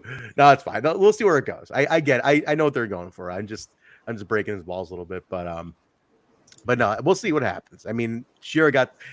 Who mentioned it in our chat? Like, it's like a big moment for Shira and Raj. They get Kyle said it, right? Like, they get the big moment, I guess. That's kind of cool. Well, I mean, they get the pay-per-view payout in the big fat envelope. They get the spotlight. I don't think it's a bad thing for Raj and Shira. It's nice to see him. It's not. I mean, I get that the way they were used wasn't exactly super positive, but I mean, not everybody can be a top guy. Some people have to be at the bottom of the card or the middle of the card or whatever, right? True. True. Okay. I'm just happy that it seems like that must mean that Shearer is healthy again, even though he didn't do any, they didn't take a bump. But I'm hoping that means he's back because, you know me, I'm still on board with the Shearer major. Maybe no, come on, not the show, dude. Now the Bupinder's here next year. No. Is it Odark because he's also owes my money? It's all about Bupinder, Bill. Come on now. And I'm a big Bupinder fan too. I'm a big Bupinder. Don't hinder Bupinder. Who put that tweet out? That don't hinder Bupinder. I was laughing at it for so. I'm like, I got it from Third Chuckle Brother. I think. Don't hinder Bupinder. It's hilarious. I don't know why I find it so funny. But he wasn't on the show at all, huh? No, he had a big match. Not enough room. He took a beating yesterday on that ladder match, right? Yeah. Yep. I'm shocked he didn't win that match. I was not happy. Yeah, that match was a little weird. It was weird. Like, what a weird result. I was like, hey, you just beat the shit out of this guy for like nothing. Like that's like. I was also sketched out how they were using the ladders like 1 foot on each ladder. I'm like, this is fucking sketchy. Yeah, that was weird. It was guys who really weren't familiar with ladder matches. Is what it came off like. It's like, man, these guys have never been a roofer before. Yeah. No, you're right though. It's like, okay, you guys clearly have not done a ladder match because you have no idea what's going on. Who booked this? That bad. It wasn't that bad. Come on. But, all right, maybe it was. All right. So this was the 6-man coming up here. It's Josh, Alexander, Rich Swann, and Heath versus Honor No More, Eddie, and the OGK with Maria in their corner. So I gotta say this though, on a complete side note, I got to work with Maria at AAW because she just debuted for us with Mike, and dude, she's awesome. Like completely the best. She is such a pro. Like she's so good at what she does, and she's best in the business. Honestly, man, they are awesome. They are super awesome. I also did see. I will say this, not to kill Mike's character here, but he is a Mr. Nice Guy on social media. Before the Chicago tapings, everybody who had kids with them at those tapings, wrestler wise, all brought their kids, and the kids were all playing like Jet and Mike and Maria's kids and some other kids. And all the kids love Mike Bennett. He's like Mr. Nice. He's like Big Dad. Mr. Rogers. Mr. Rod. They all like come and like tackle him, like, oh, it's Mike. And they're like, yeah. Like just they dogpile Mike.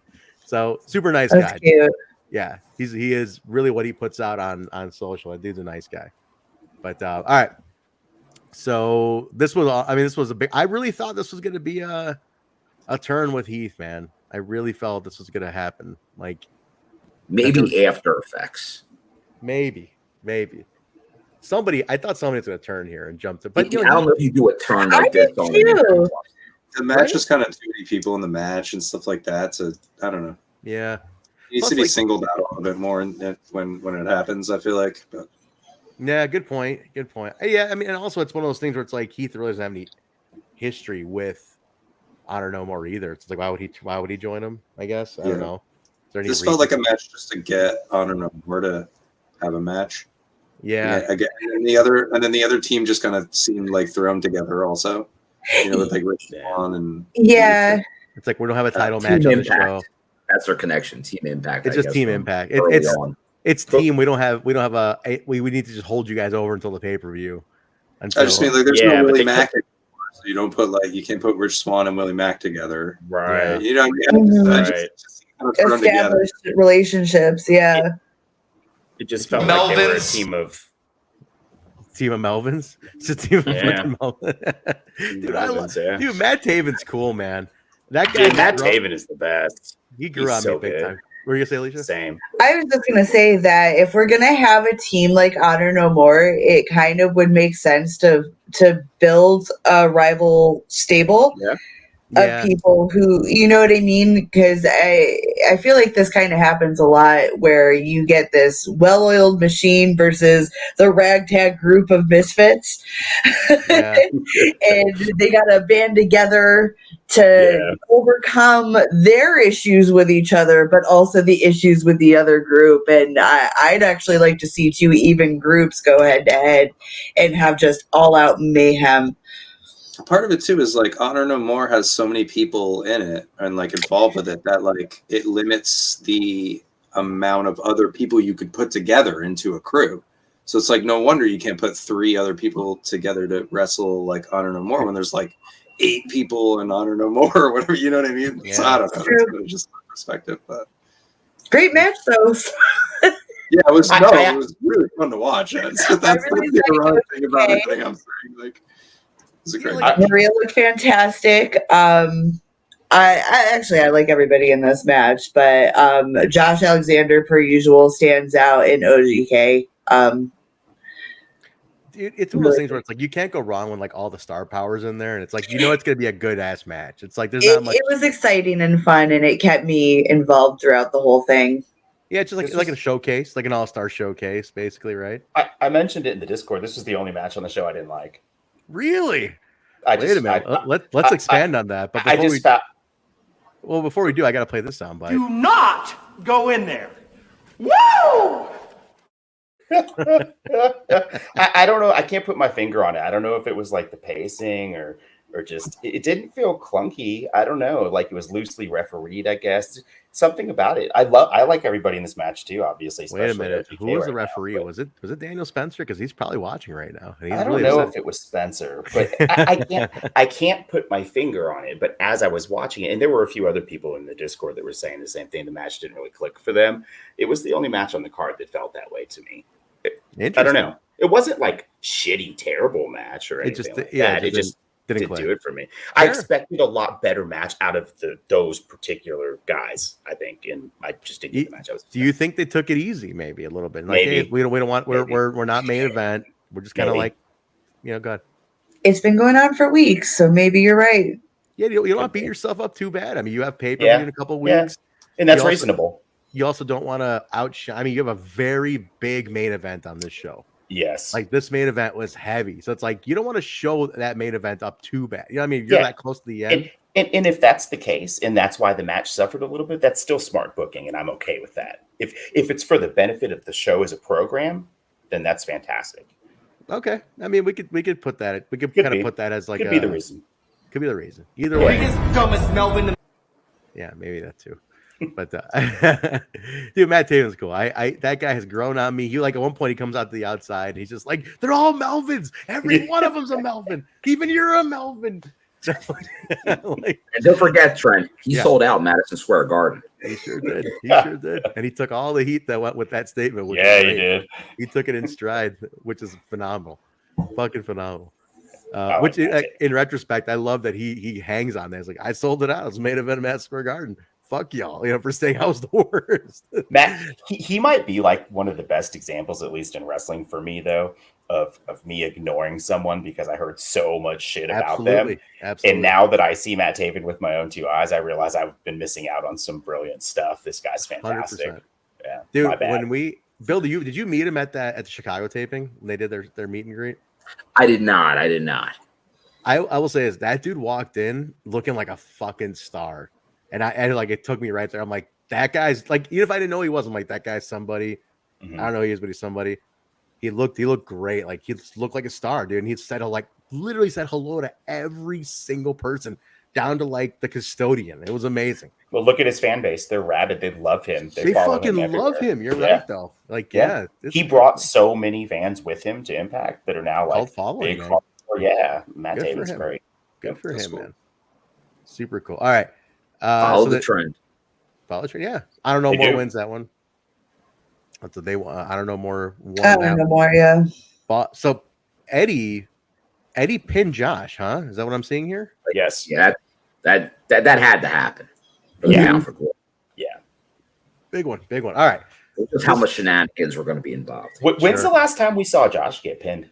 Long time, dude. Yeah, it's been a while. I couldn't even tell you. They protect Josh a lot. Like Josh is very protected.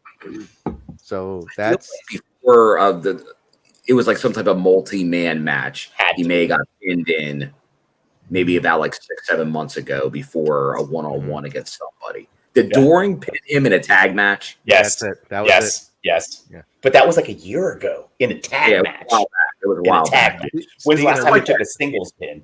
Like 2 years? Speaking of which, we got maybe good transition. They did plug Joe, the T-shirt on the show, and they mentioned that Impact's eBay store just got loaded up today with a bunch of memorabilia and stuff, like actual ring worn items and whatever it was. Everything sold on that today is going to Joe. So, awesome. Yes. Yeah, awesome. Kudos to Impact. They did a great something, job of mentioning Doring a lot during the show. Mentioned, they did great job. Trey Miguel even wore a Joe Doring shirt. Oh, he did. Yeah. He did. Showcase. That's really cool. That's awesome. I like That's that awesome. shirt. So pick it up. Swann was wearing that, right, when he came out? Yeah. No, Trey was wearing that one. Oh, that's right. Yeah. So, guys, if you buy one, all the money's going to Joe. And if you go to the eBay store right now, all that they get, like Eric Young put up his VBD mask and his knee pads. Kudos to everybody. Mia Yim put all of her gear up. Ace Austin, one of his jackets. Dude, yeah. So, jacket. Let me see what's up there. Awesome to see everybody doing that for Joe. Tons of shit. I mean, Steve Maclin's shirt, Lance Storm's autographed gear from his last match. Whoa. Wow. Is on there. Yeah, Crazy Steve stuff. What do we got here? Alex Shelley's knee pads and a belt. Ace Austin's jacket, man, like his Mardi Gras colored one. That's one he wore for a long time. That's legit. Yeah, that is legit. So that's all on there right now. So if anything you buy is going to Joe right away. So that's pretty cool, man. I mean, these bids are fair. I think like the Ace Austin jacket, it's $300. It's fair for what it is, nothing crazy. So but hey, keep bidding. I know like the Mia Yim stuff was $300 before they even announced. Like somebody already got it. The bidding was already up there before they even announced it. So I think the Mia Yim, hers is up to $326 now. It's her autographed full set. 80 Edwards t-shirts, Tasha t-shirts. I mean, more's gonna come here too. So here, I'm gonna put the link in the chat. So if you guys want to check this out, absolutely go bid on something, pick up a little something for Joe. It's heartwarming that everybody there is really all about supporting each other. Yes. The family environment is one of the big draws that I like with Impact. Yeah, that is one of the big, honestly, like the fact that they were all like one of theirs is hurt right now, and like he needs everybody's love, and they were like, dude, fuck whatever it takes. So yeah, I like that. I bought the second shirt with the hat. I just ordered that one. So yeah, pick up a thing for Joe. He'll hopefully beat this bullshit again, and he'll be back soon enough. I think they're thinking if they caught it early, from what I understand, so all signs are positive with it right now. So just keep imagine that pop on a return. Oh, dude, I would love to go to it whenever it happens, wherever it happens. Like that's one I would definitely love to travel to. All right, Jordynne Grace versus Max the Impaler with Father James Mitchell. Pick your poison match. I have never seen Max wrestle. I've just seen photos and stuff. Max was awesome. Match of the night. Max blew me away. I was like, Alicia, you've seen Max, right? Like, yes. Max really brought it to Jordynne. I think it's been a long time since I've seen Jordynne struggle against an opponent. And wow, these two house fights, just meat slapping meat. Dude, Max was like, I was convinced. I was like, holy shit, this is like that's not a character to me. Like that's a real, that's Max. Like, That I was like, what the fuck is going on right now, man? Their presentation, yeah, Max's presentation is just another level. Like the entrance, putting them with Mitchell too. But just what a great way that video package establishes who they are, and then Mitchell ties them into the universe through a character you already know. Like this whole thing was so well executed, and then we get this killer match out of it. That this couldn't have been any better. I also thought that, Alicia, you're right. I haven't seen Jordynne struggle like this in a long time. It was nice to see Jordynne look vulnerable. Yeah. She got slammed. There was that one part where she got like slammed sideways on the apron. And I was like, oh, man, that looked like it hurt. Like it looked like it was a rough landing. Yeah, but then she delivered her own Alabama slam on the ramp right in front of Bill. Like this was just exactly what I thought it was going to be, right? Bad fucking ass, and they beat the shit out of each other. It's exactly what I was expecting. Yeah, dude, I was like, to me, I was like, it's one of those things where like you look at Max, you're like, there's no way that's a costume that you just take. There's so many layers to all that. I'm like, that's it. That's the person. That's it. That like, look is. It was killer. So intense. I was like, what an amazing character that is. But Jordynne at the end goes behind it. Yeah, and Jordynne at the end when Jordynne was like, that hurt. That really. I'm like, that's a shoot. That was a shoot reaction. Yeah. I'm like, yes, that really hurt. Interesting little tidbit. Max debuted in 2018. So to be that well oiled in the ring with such a short amount of time, that's pretty epic. That's impressive. That is impressive. It's crazy. Did she start? Did Max start in Ring of Honor? Because I remember Ring of Honor that had to be towards the end. Yeah, in the right towards the end. Like debuted and was in Ring of Honor almost immediately. That's crazy. that's where I know them from is Ring of Honor because I was only watching the last couple of years, so that's exactly where I know them from. But the presentation is even better now, and then again, like I'm a sucker for James Mitchell, so instantly invested. It's believable for sure. Yeah, we love the devil, man. Gotta love the devil. He's awesome. No, he's great, and it's a perfect role to manage Max. I think that's awesome. But yeah, that Grace driver, man. Dude, I don't know how Jordynne did it. I was saying I was hoping she wouldn't go for it just because of Max's size, the mismatch on the size. I was hoping for a muscle buster. I really wanted to see her muscle buster, but maybe next time. Yeah, no, good shit. Stefan, anything on that one? No, I mean, I just. Really dark. Max is just so dark and like angry, whatever. I just remember a lot of her makeup getting all over like Grace's or Jordynne's arms and stuff like these, all like black smudges and stuff. She just looked like Jordynne just looked like, oh no, what am I gonna do now? Yeah. Dude, I think it was a shoot. I think part of that was Jordynne was like, fuck. I think man. she's starting to get hurt. Yeah. I'm telling you, like at the end when she took the mic and she's like, it's been a long time since I've been that hurt. Like I'm like that's her fucking talking. Yeah. Like, that was a great promo too. Yes. And she sets up the pick your poison for Masha to be Alley Catch. Which is that's wild. That is wild. That's Allie's debut on TV, I want to say. Wow. Yeah, it wasn't on my bingo card.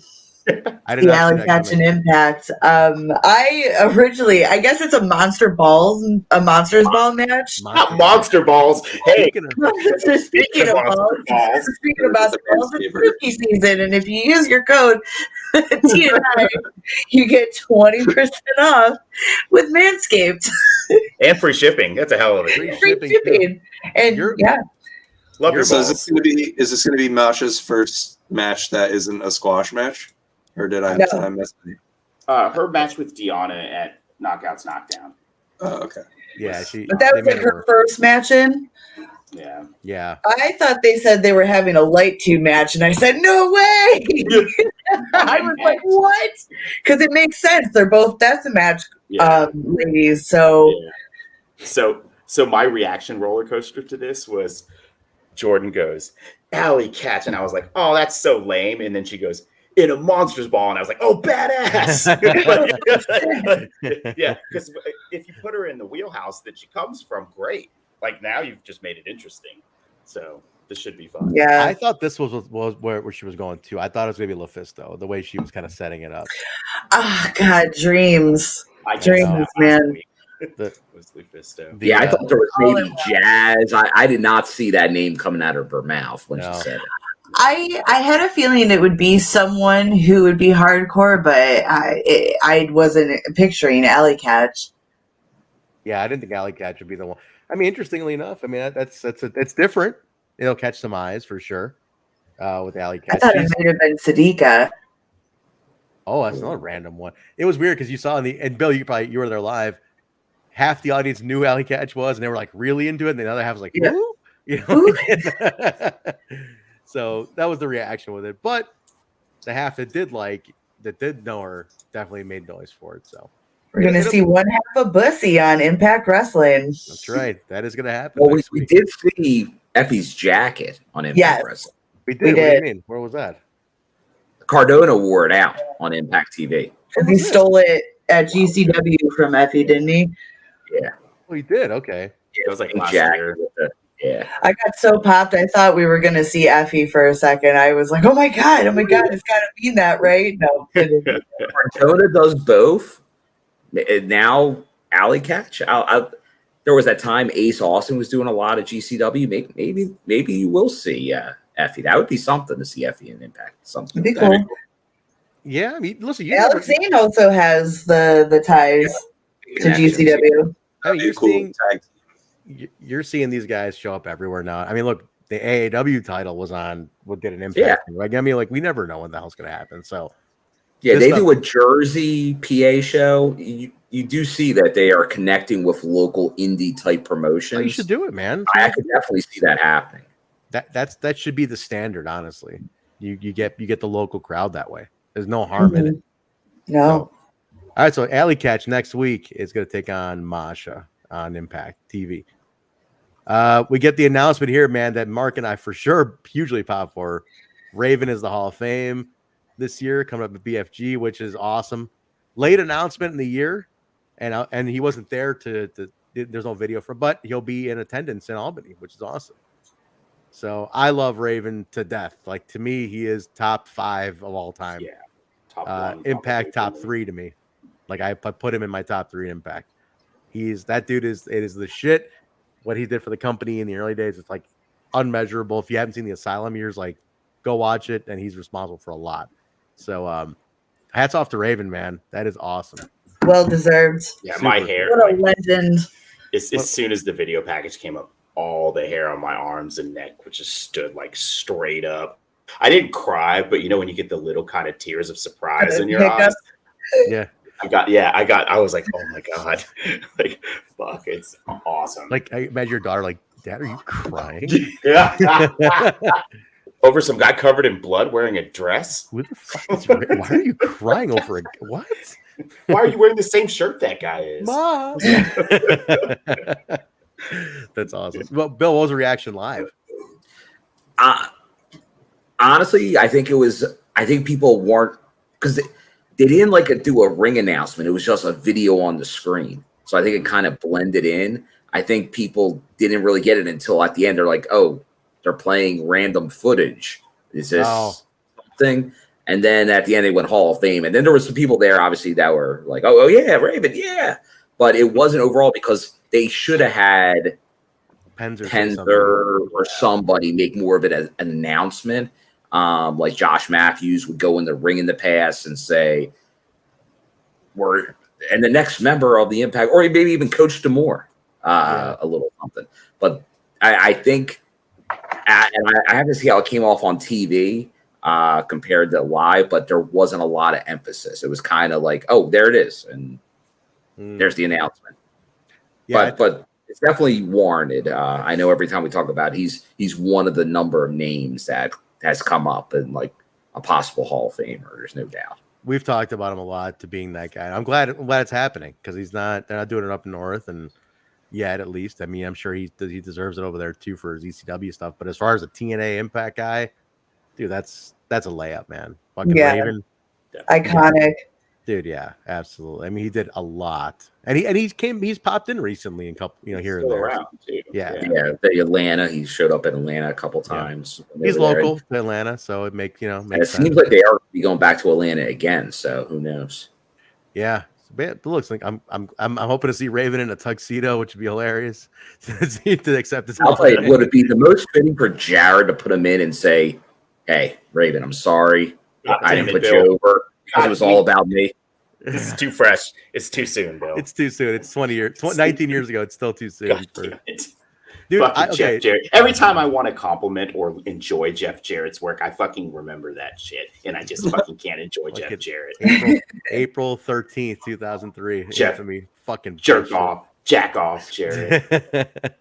Dude, we were doing the Asylum shows, and like we watched that episode. And I knew it was gonna come up. And I remember being just as angry about a show from 19 years ago as I was back then, seeing fucking Raven now. I'm like, motherfucker, couldn't just give him the fucking son of a bitch. It's just throwing a fit. Bullshit. So ridiculous. Oh, if not Raven, got to bring back Russo, right? He's got to be part of the festivities. I listen. I'm all me. If it's I like Vince Russo. He's a pal. I like Russo, but people have a lot of Jim Cornette fans will just hate him for just because Jim Cornette. He was obviously a big Raven guy. He catered the show to Raven for a while. Forever. Go to Alicia. Petty wrestling squabbles. Who you like, guys. It's so dumb. But if it goes too far, just have Bobby Fish do a real pipe bomb, not a fake pipe bomb. Yeah, there you go. Yeah, I'll fight you in a karate match. There you go. I just looked that up. Well, I want to hear the quote now. Let's read that fucking quote. I wonder what he said. I just got rid of it. It was on Twitter. We're at the main event, though. We're at the main. Gia did interview Moose backstage. No, Gia looked beautiful tonight, by the way. No one said that yet. Can I just put that out? But no one said it. We haven't said it. We gotta say it. Incarnate, and we are graced with her presence every week. It's true. Gia Miller, man. Did she scream today in terror? Like her terror? No, I really hate that. Someone said. I hate it. I don't like it. It's like it reminds me of the other one that Kyle had. I knew you were going to say that. The gargling one or whatever. Very thirsty. Yeah, I don't like that one either. Bro, what are you drinking tonight? You got a drink on. I see it looks like a Taco Bell large. What is that? No, it's an iced tea from the McDonald's across from Skyway Studios. McDonald's. That's a rough. Yeah, there's not a lot of stuff in that area to go. There's a Waffle House. Yeah. There's a Waffle House I went to. I had a podcast to get to. I know. That area could be a little rough over there. That Waffle House. A little rough over there. So I don't. I had to drive 15 minutes to my hotel. That's what I did too. Yeah, I stay out of the area.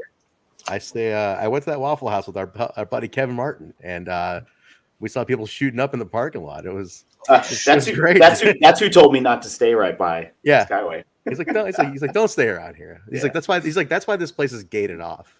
Yeah. It's rough out there, man. All right, main event: Sami Callihan, Moose, Steve Maclin, triple threat, barbed wire massacre.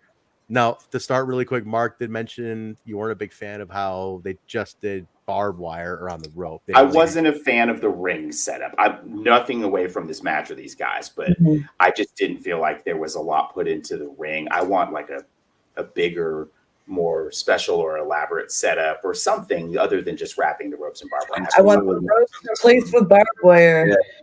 I would have taken time. It was tough. I know. I know. Well, if you've ever indie show that does that, you always know that is about an hour. They would have had to do a cinematic match to get this to make that work. There would have needed to be a cinematic, or they could have had like a 15-minute break to really do it. It was still a really good match. That was pretty much the only disappointing part of it was like when I first saw the setup, but I got over it pretty fast. Same. It was initial disappointment, but by the time they got rolling, No big deal. It was fucking brutal, man. This is a violent ass match. I liked it a lot. Maclin was busted up in right from the beginning. They all just pummeled the shit out of each other, didn't they? Maclin got pretty bad. That's why I was surprised to see him win. But surprise win, yeah. I think it's a legitimizing win. You know, like you kind of think, oh, it's going to be Sami, but man, but Alicia made a good point in our group chat. You're like, dude, he looks fucking legit. Like that new look and everything. And they've done the face paint thing, I believe, once before, and I had the same reaction where I was like, this is where I'm finally clicking, because I like Steve Maclin. I think, again, all these people are so talented. I could never dream of doing what they do in the ring, but sometimes I'm a stickler for character. Yeah, he needs to set himself out, but you know, but like Heath and some of these other guys that they're just kind of like guys. Yeah. It's like there's just the guys, and I don't know, something about what he came out with the face paint and the spray painted jacket. I think I said in the chat he looks like a Batman villain, and he's got the mic ability to be able to incorporate some real serious, like, legit character work there. So I would like to see some interesting evolving going on with Mr. Maclin there, but well-deserved win. Dude's so talented. It's great. It's great to see him get that push. You know, like Maclin in a hardcore match like that. Mm-hmm. Yeah, it was cool, man. They all pulled it out. Even Moose, who's not normally you don't really think of him as a hardcore death match type. He didn't of guy. bleed either, though. No, didn't have to though. He disappeared towards the end of the match. That table spot, and then he vanished. He's like, I'm out. I'm fucking done. You all can kill each other. But can we all give shout out to Sami here, who just fucking, I mean, the old Sami Callihan was right there, man. Oh yeah, the king, spittle and all, just fucking. That's the thing. Like, this wasn't the match I was going to become a match. I've been struggling to become a Maclin fan. I love him in the ring. The dude he can absolutely go in the ring. I love his style. I love his moveset, all of it. It just, the other pieces haven't come into place here yet. But man, this has put another feather in his cap. Every time the dude steps between the ropes, it's a quality result. I didn't think he was going to beat Sami in full Cactus Jack attire. I thought that was the Callihan. Yeah, I thought that was the tell when he came out. But then I thought about it afterwards, right? And Foley lost all the time. All the time. So maybe it was a tell. Yeah. So maybe it was a tell, but the opposite way, right? So fucking dope match though. I wish we could. I get it. I understand the time constraints of live and stuff. I could have watched the match for an hour straight, dude. I was very entertained by it. You know what's one other thing? I love the Maclin face paint in a match like this because it gradually changed from full face paint to partially bloody to fully bloody to missing to just blood. It was a really cool transformation. That is pretty sweet. Yeah. No, it's cool. It was a really fun main event. It was a really brutal, I love like classic Sami Callihan just fucking ripping it up, man. Just going completely bonanza in a match like this. Like you said, spittle and all, just growling, and it's where he's comfortable. Violence. Yeah. Sami he's the best. He is the king. What I say about Sami, he is to today's generation what Terry Funk was to the prior. I think Sami Callihan's going to go down as that guy. What Terry Funk, Cactus Jack, to what they were to like the last generation, he's to this one. And he's going to go down in that history. I think Sami Callihan is one of the best of all time and absolutely of our generation. Well-rounded. Yeah. Agreed.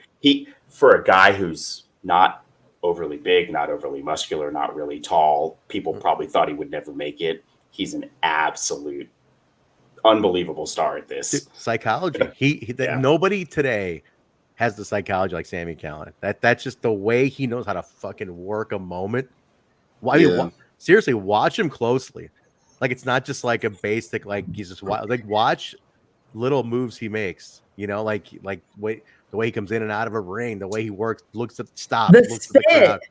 Yeah, I always find that interesting because in interviews, Sami's admitted to being a bit of a germaphobe, out of kayfabe, but then you see him in character, and it's like 120%, like a 360 or 180. Like it's crazy. He's really well too. He doesn't really break character at all. He's always like really. Oh man, always talking shit. I just want to observe him and Jess trying to decide where to go eat one day. What do you want? What do you want to eat today? Like, we have had Taco Bell already. Don't play sick. It made me sick. Let's go to the Olive Garden. Fuck the Olive Garden. I'm not family when I go there. I fucking hate the breadsticks. You know, Come on. Nobody hates Olive Garden breadsticks. Come on. Unlimited salad and breadsticks. I would watch that. Like, if that's a special on Impact Plus, like 30 minutes of just hanging out. You're assuming Impact Plus would turn on. That's funny. They could do it too. Sami did make a post of him and Jess, and it was like, "Oh, that new girl Jessica is pretty sick." She's fucking fine, dude. The new girl's pretty sick. But she's sick. I love them. They're so adorable. Yeah, I like this. Bring back Sami and friends.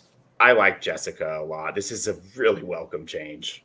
Really welcome. Everybody's signing off. Good night. Everybody's leaving from main event. They hear the main event. Like, we're out of here. I mean, we're pretty much. That's it. Main event. So Maclin wins. Show's over. Impact and Access on Thursday. That's the show, everybody. That's It's it. closing time, man. You don't have to go home, but you can't stay here. Yeah. Does every There's weed to bar? be- Does every bar to be still play smoked. that shit at the end of the night? Like, Yeah. Yeah, good bar. Only a straight A dive bar hits the closing time, and you know it's time to go. we're like, we're gonna be clever and do this. It's probably been 10 years. That's the sign-off song. It is a sign-off song. We can't play it though. We'll get a copyright strike. But you guys can picture in your heads, and then we'll know we're done. But that's it. That's the show, guys. That was a good show today. I want to thank Blacksmith Apparel for coming on again at the top of the show. Thank you. He's gonna leave the promo code up, guys. TNI 15 on blacksmith.co.uk. So BLCKSMTH.co.uk. The Bret Hart jerseys, Josh Alexander pre-order for the track jacket he wore tonight. Awesome. It's a fair price. It's all up there right now. Justin already bought one, used our promo code. So seriously, don't even waste time. Like, just get it. Yeah, get on that, guys. Incredible. It's cool looking shit. Like, it's not dorky. It's unique. If I feel like there's a particular wrestling fan that really likes more unique gear. Yes. And if you're that fan, then this is for you. It's well worth it. Go check it out. Go support small business. Yep. They're on the up. They're coming up real quick. British Bulldog, Shawn Michaels, Bret Hart, 3 different Bret Harts, Josh Alexander, a couple other football, Speedball Mike Bailey, Jake Christ, Firestarter. Jake Chris is pre-order right now, the Firestarter one, and then he's got 3 more he told us he's got coming up. So yes, good shit, man. Like, seriously, get on it, guys. Well, here, I'll put the there you go. It's scrolling right across the bottom of the screen. Just go ahead and get that TNI 15, and then Manscaped.com. Don't forget, guys, 20% off and free shipping at Manscaped. Pick up your kit. Anything you buy is 20% off. So whatever you want to get. Promo codes and discounts galore. That's why you come to TNI, man, because we hook you up. We came here for a lot of money. We came here for a lot of money. Yeah, baby. Speaking of, you can also find us. You can find more us on money. Patreon. Give us more money. We came here for a lot of money. Patreon.com/WeTalkImpact, where you can get bonus shows like when we decide to do them, like Family Dinner and we did some this week. Hit and Run After Dark, TNI Exposed. TNI fam knows what's up. Join us on the Patreon at We Talk Impact. Dude, I did an episode of Exposed solo this week, and it was just the things I think that suck. By the way, you did a great job. I actually watched it back. Did you? Really? For us, we came here for a lot. Sorry, I didn't mean to hit that. I couldn't do 43 minutes solo. So Trent, kudos. Good I told the story of me falling off the electric scooter and how I was devastated by that. And I've been a mess for 2 weeks with that whole deal. So I told that story. Then I even told a heartbreaking. You guys want to get a heartbreaking story? I fell off a scooter at midnight on a Saturday night and bloody and messy. And you know Who what? drives a scooter at midnight? Me, like an idiot. And I wiped out, dude. I was bloody and fucking. I was a disaster. And you know what happens? You get in your feels, you know, and you're feeling down. And what do? I don't drunk text my ex, but I injury text my ex. And I told the story of that. Fuck. And that didn't go well at all. It didn't go fucking well at all. Did she say bleed out? What'd she say to you? She said basically. Well, remember, you can find that full story on the Patreon, patreon.com/WeTalkImpact. Pay me $5. You can't do it now, Trent. Dude, it was and hard. You know why you can't give that story right now? Why is that? Because you came here for a lot of money. We came here for a lot of money. Pay me the money. Well, and speaking of which, you can also find us on ProWrestlingTees.com/total nonstop impact, as well as on the Spreadshirt, which is total nonstop impact.myspreadshirt.com, where we have designs, mugs, fall apparel, gloves. J-Bone's designing shit out his ass. So there's stuff all over the place. Yeah, all out his ass. So, but no, yeah, I didn't have a thought about merchandise while I was at the show tonight for some reason. Yeah. I'm like, we should have a TNI logo shirt that almost looks like the ransom notes that like serial killers make. I think that should like the magazine clippings, the letters. Yeah, the magazine clippings, the letters, like TNI. I think that'd be. I saw some type of shirt that just for some reason like it kind of looked a little like that, and I'm like, what? TNI logo that thing, man. J-Bone, awesome. it's listening. J-Bone, get on it. He can put that together. That's in J-Bone's realm. Go ahead, J-Bone. Get on that shit. J-Bone on his ass. Aesthetic almost. All right, but that's anything else? Any other plugs? We got all the merchandising plugs out. The show at We Talk Impact, Twitter, Facebook, Instagram. Give us a follow, guys, on We Talk Impact. TNI UK. TNI UK as well. Yes. So TNI UK, we were putting out the videos yesterday of all their congratulations they received for their 100 episodes. Jake Christ, John Burton, Becca, Sam Beal. Sam Beal.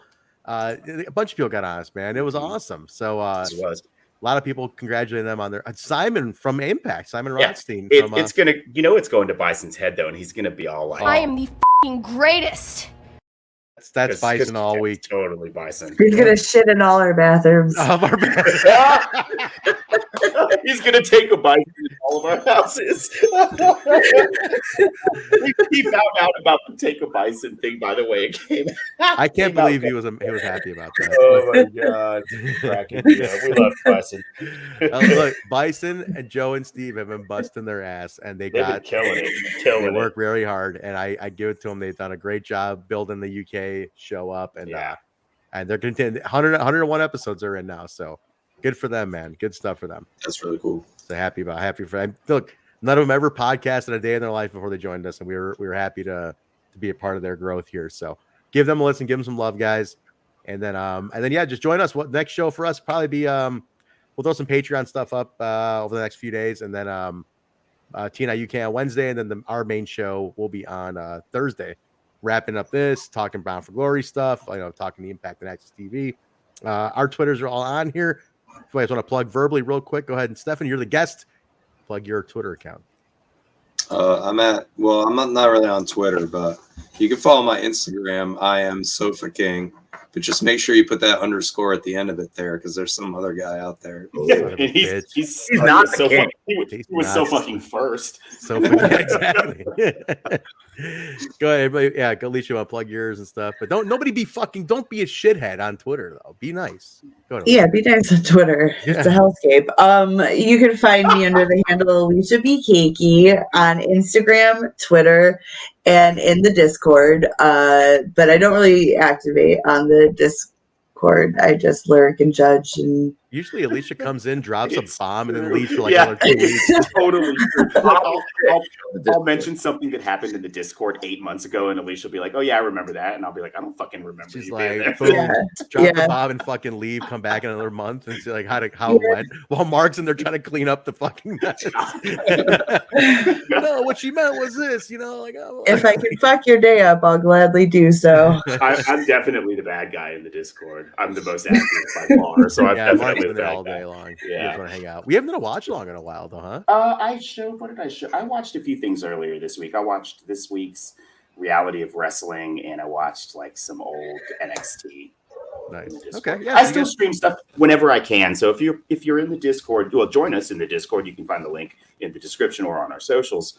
We stream all sorts of stuff. It's a great community. It takes TNI and it just transports you to the Discord where we carry this ridiculous shit on 24 hours a day. Yeah. So I meet new people. They were plugging a bunch of randos were plugging our Discord on Reddit and stuff. Like that's a place to go hang out in between Impact shows. So I thought that was nice. So it was pretty cool. Yeah. So I mean, spread the word. There's people looking just to talk about Impact between weeks. I mean, they only have one show a week. It's not like AEW where there's like 18 between main shows and stuff. So like you want to hang out and still talk about the show, hang out in the Discord. Bill, where can they find you? They can find me at an Impact show. Or tomorrow, right? Yeah, tomorrow tapings. So you'll see it over the next couple weeks. Or Bound for Glory in Albany coming up. Or maybe even an indie show in November that I believe Alicia and Stefan will also be attending. Which that's a horse of another color because there's all kinds of drama regarding that show. But you can find usually on the Twitter is where I'll be most active, and my name William M. Gardner. Maybe other forums. If you find me there, feel free to say hello. Go at a show. Bill, how many people do approach you like you're that guy in the front row? Like you get that a lot. I know people talk about you a lot in the groups. Like who's that guy?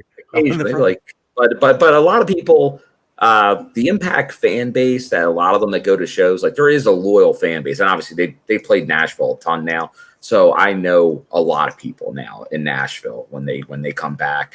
There's a lot of people that I've either sat next to previously or have talked to between sets of tapings when they were doing the split shows, matinees, and evening shows. So it's always good seeing everyone out there. But hey, if you're new, feel free to come up and say hello. When I went to my first Impact show, I knew Bill was like was hot shit. I knew he was one of like the guys. He was my favorite. That guy's a fucking man. I'm dying of like it turned to Alicia is like that's that fucking guy. Actually, fun story. We actually first met Bill in person at an ICW show, and we were both like, "Oh my god, it's front row." We were both like geeking after Bill went off, like walked off into the sunset. Oh my god, my hero. Yeah, exactly. I'm a firm believer that Impact should pay Bill to come to the shows at this point. Bill is his own star. He should be sponsored by Impact. If you are walking away with a free T-shirt every taping, I gotta have a talk with somebody. This is turning into bullshit now. Yeah. Come on. He needs a hot dog and a handshake, buddy. At least a hot dog. He's still on that old. Yeah, he's on the old deal. As I was walking out, because Skyway's anyone that's been there, it's a studio. It's not really set up for this. Mm-hmm. So you kind of walk out, go past the merch stand on the way out, and Jeff, the guy, the merch guy who was the ring announcer before Penzer, he was at the table and he's like, "We gotta get your merch up here on the wall." He's right. Like, you're funny guy. That's when you have TNI shirts to put TNI shit, yeah. Yeah, she's like, let's talk, Jeff. Let's get on that, buddy. All right, let's get out of here, guys. Thanks for joining us. Thanks again to Blacksmith Apparel for coming on. Hang out with us again next week. We'll be back on. We're doing some stuff. You guys will get the announcements on Twitter. We're very active on Twitter lately, so jump on there at We Talk Impact. Because there's like 9 of us on the account right now. Yeah, we're going bananas a little bit. Thank you to Stefan for coming on. It's been a long time. Thanks for being back here. Thanks, hubby. Thanks. Love being here. Look at these two, huh? Sporting some nice new hardware too. That's pretty sweet. Look at that. Stefan is our ringer. We only call him in for pay-per-views and shit. Yeah, it's true. Very nice. Pay-per-view, Stefan. We're like, hey, Stefan, can you make the Impact review this week? And he's like, bitch, I don't do the Impact review. Call me